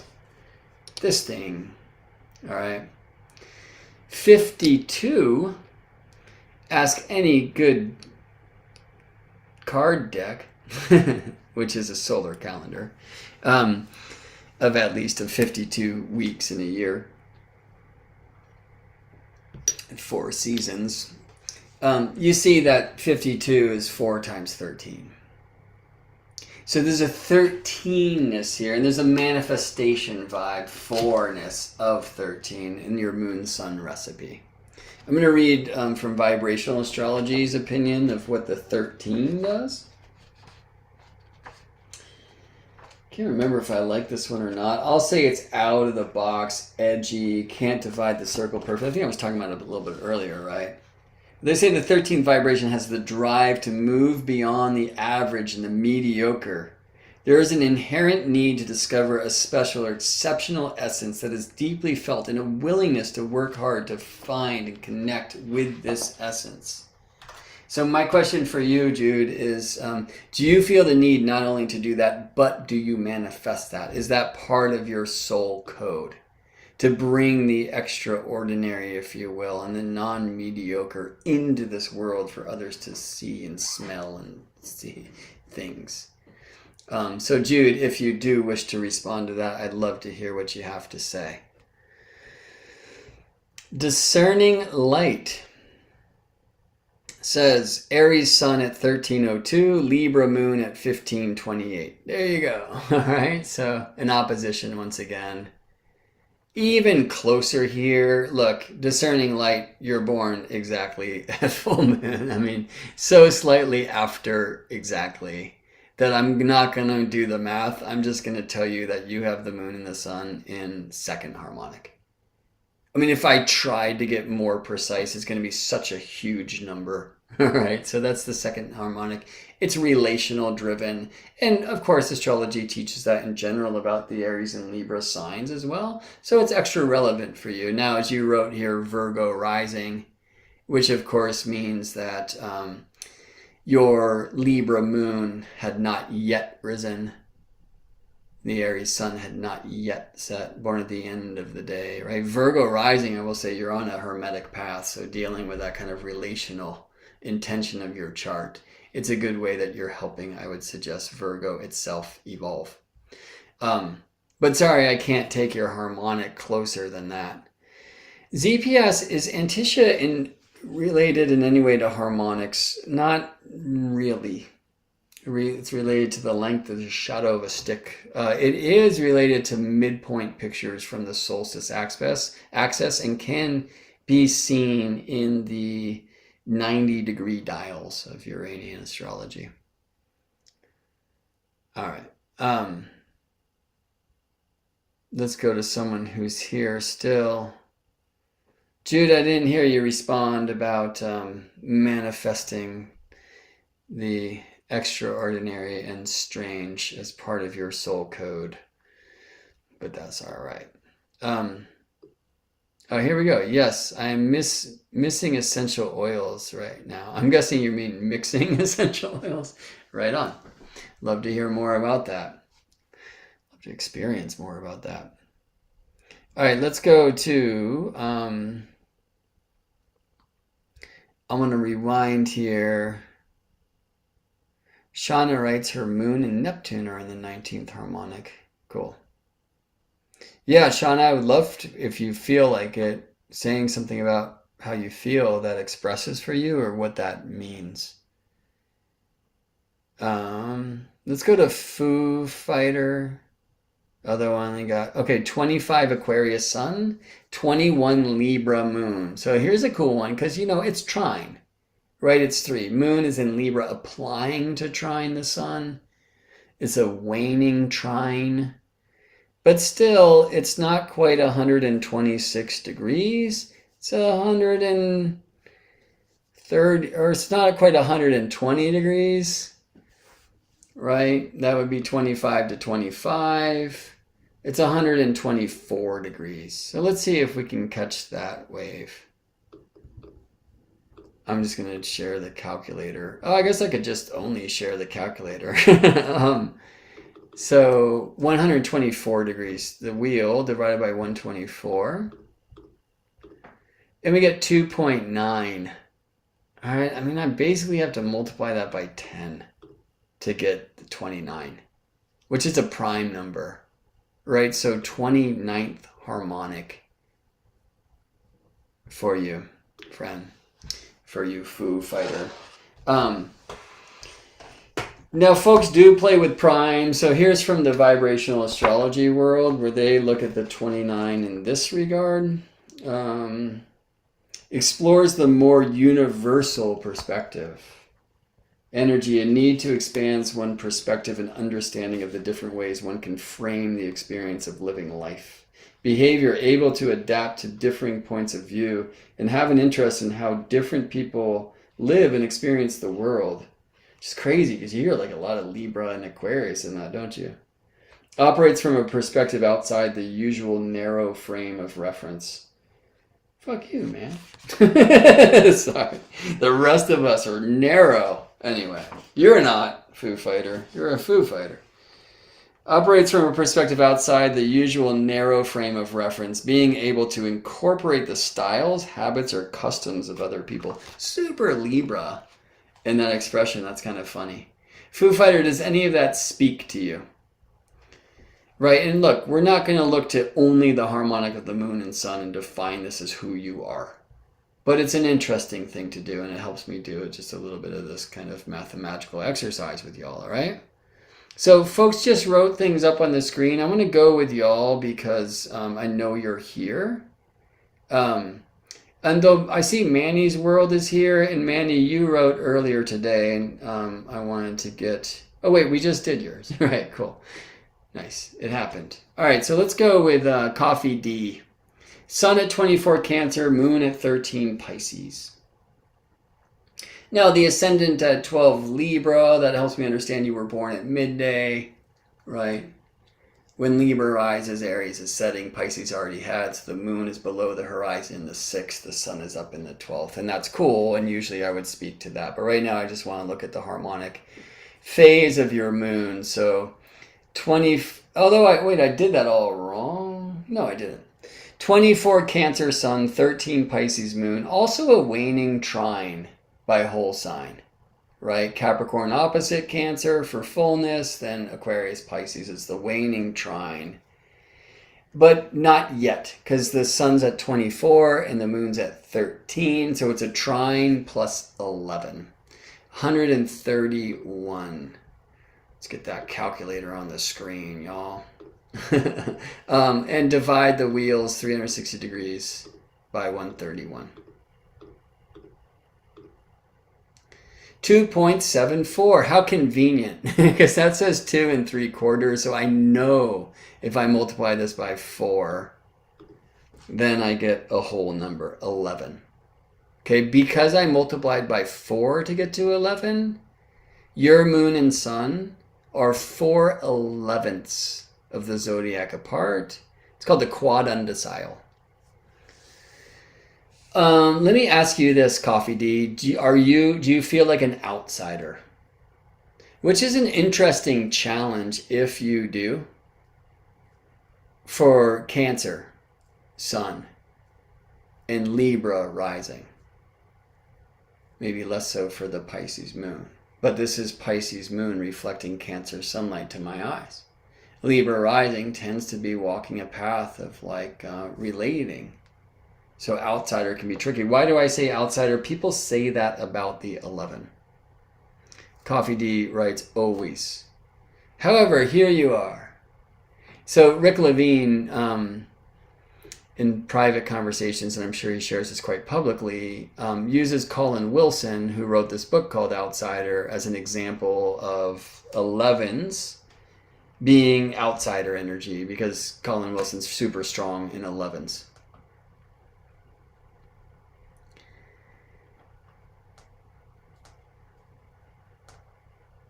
And he's like, he wrote the book, The Outsider. I was like, look, outsiders don't write the book. do you feel me? Like, we never even knew who that person was. My experience is that the 7 accesses the world behind the world, the weird, and the 11 helps bring that back. Like the hero's journey recipe of going to the strange world to get the elixir and bringing it back to the regular world. Or, dare I say, bringing magic to the muggles. So Coffee, I would love to hear if you also feel as if that's part of your recipe, bringing the world behind the world, the weird world, to people who don't access it themselves. I often see strong 11s in astrologers' chart, typically strong 7s and 11s for anyone who's accessing the miraculous and the strange, and bringing that world back to the world who is unexperienced. Shell writes 21 degrees in the same sign, new moon, every harmonic there ever was. Right? because it is 0 1s and 0 2s and 0 3rds and 0 4ths and 0 5ths and 0 6 7th 8th 9th and all the things between your moon and sun. The conjunction is not a harmonic, it is all harmonics. So to also answer Melanie's question, how do we work out the harmonic for people born under a new moon?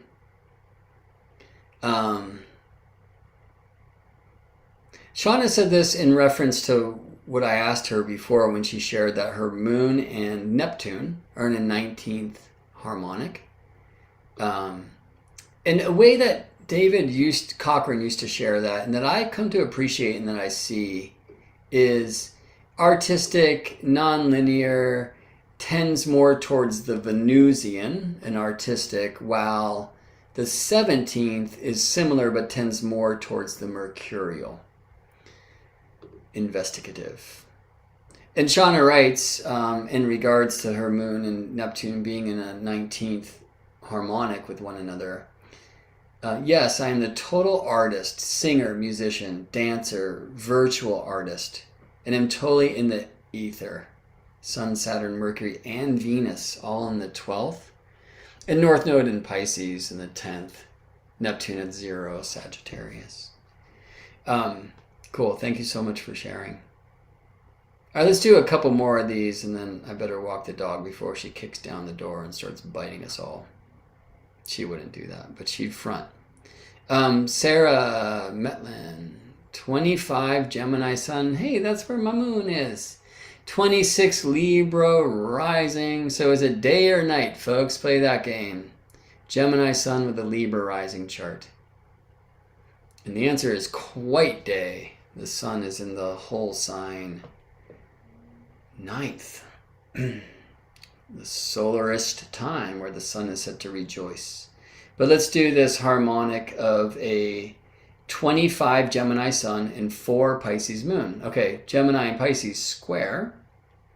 This is the closing square, the 3rd quarter moon, but not yet because the sun's at 25 and the moon's at 4. So 21 degrees shy of the square, shy of 90.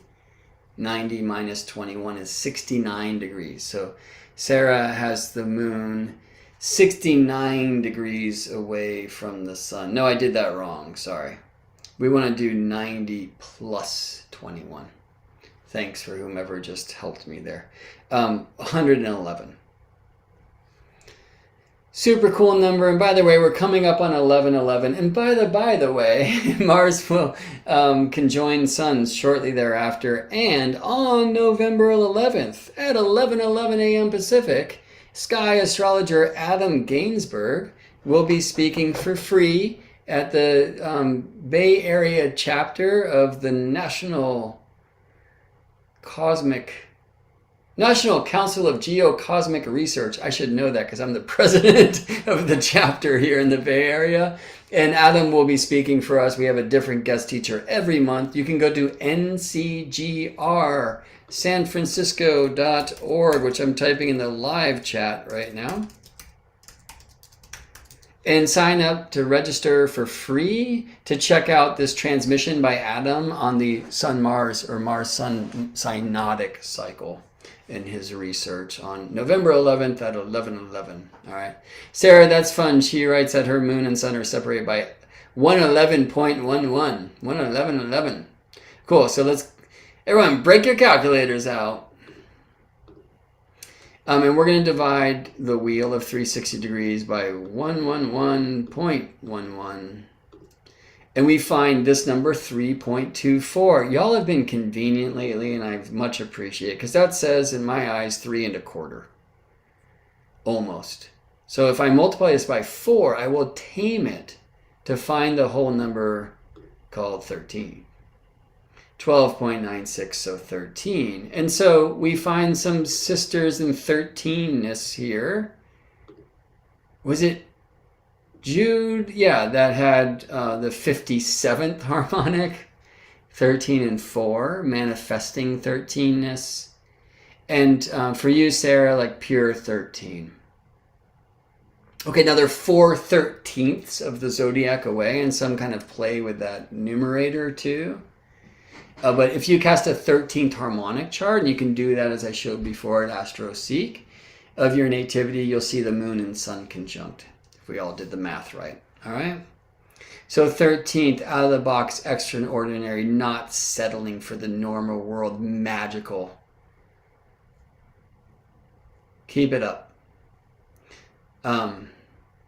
Sarah writes, I just learned that this past Saturday. I guess that moon and sun are separated by 111, and had no idea what to do with it. Here's a thing you can do with it. And when you do cast your 13th harmonic chart, you might find that other beings are involved with the moon and the sun, or other beings are involved with one another. And by the way, y'all, this is what I do amongst a million other things. I'm not like others who are trying to replace astrology with harmonic astrology. I'm inclined to use harmonic astrology as a tool to help me investigate natal things. So a session today, for example, here's Mercury, Venus and Mars, who represent the 1st and the 7th, the relationship axis. They're in conjunct. What's going on with that? So yes, but they're not 30 degrees apart. And first of all, from a traditional point of view, they have some reception, yada, yada, yada. But let's look at their harmonic, and we get to this thing, and like, oh, this whole world came alive. I'm like loving it right now. The ruler of the 10th and its aspect to the midheaven, if you have a good timed birth chart, is an intriguing harmonic to study. So GeminiBrett.com/sessions, if you want to do a session with me, if you just want to have a quick discussion of what you found, book like a little 30-minute thing. See if it works for you, all right? You'll also find, by the way, a donate button at GeminiBrett.com if anyone wants to buy me some tea so I can keep on babbling. Please do. And most importantly, if you dig this video, please give the video a like. Share it around with other star seekers like us. Thank you. And most importantly, thank you for the present of your presence. All right.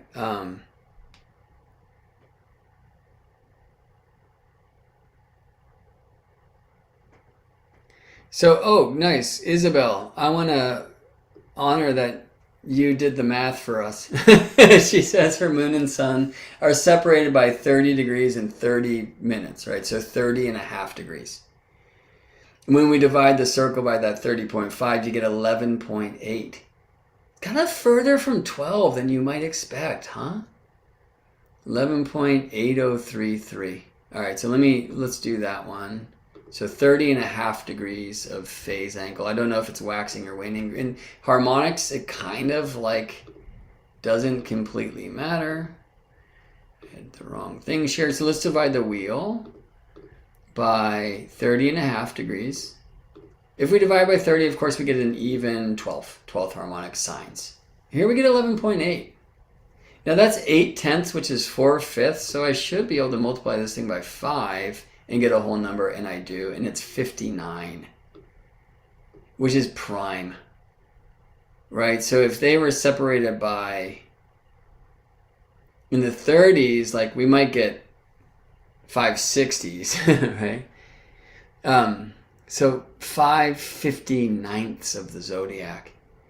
59 kind of reaches above most people's study. I mean, some people are really interested in these prime numbers because I can't do that. Well, the 52 is 4 and 13 with 59, can I? It's not 4 or 3 or 6 or 7 of anything. Let's see if in this vibrational astrology text, they do get to 59th. Devoted to saving tradition, suggests David Cochran and his peers in this research. Energy devoted to finding innovative ways to protect, promote, and preserve a tradition. Behavior devoted to an established tradition, heritage, culture, worldview, or lifestyle may involve working with cultural centers or repositories. Isabel, is any of that true for you? And she says that it's waning. It's a Scorpio moon, 30.5 degrees away from a Sagittarius sun. Sagittarius, of course, can bring us on that great adventure. Scorpio wants to go deep, likely in a Scorpio lunation.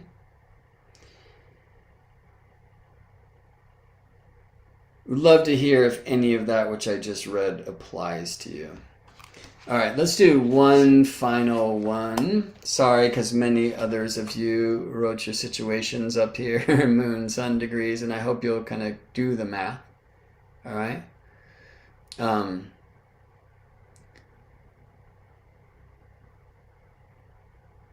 I'm gonna go to, just kind of looking at our options.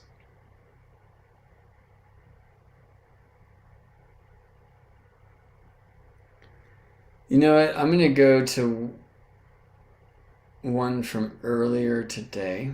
I promised I would return to some of them. And this will be fun when they're not here live, but see this later. You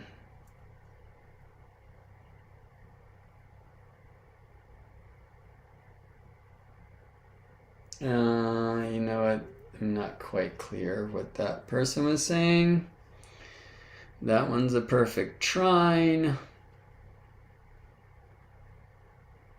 All right, let's play this one.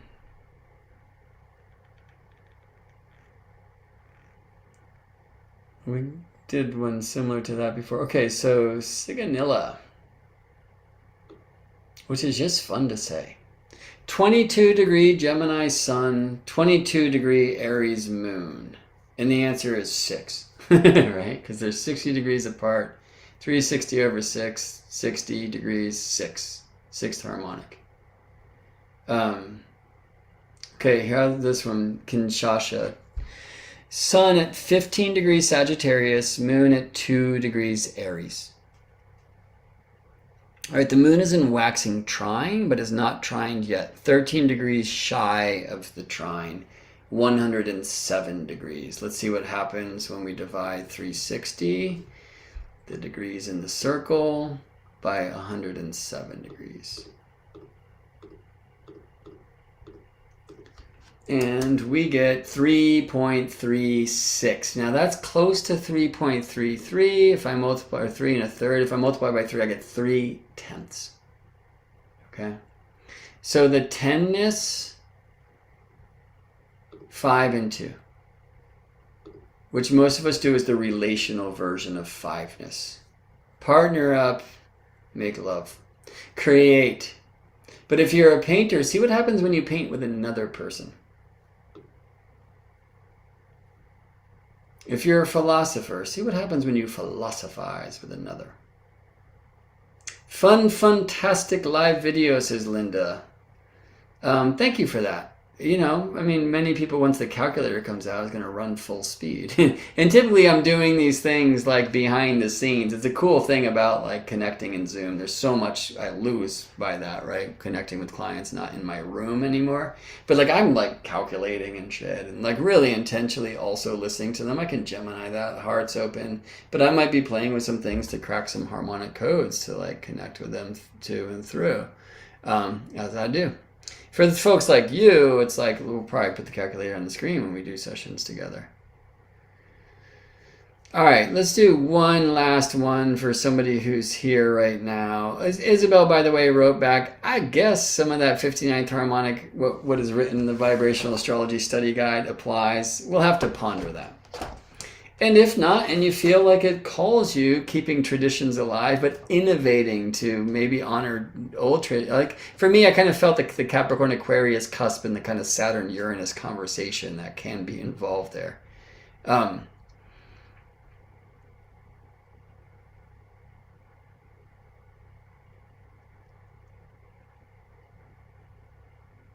Okay, last one.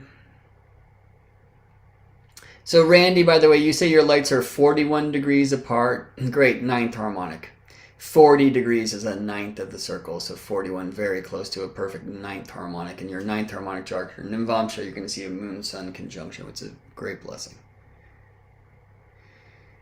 Aries, Sun, Gemini, Moon, 29 Pisces. Well, I'm missing a degree in that one from you, Gemini-Aries.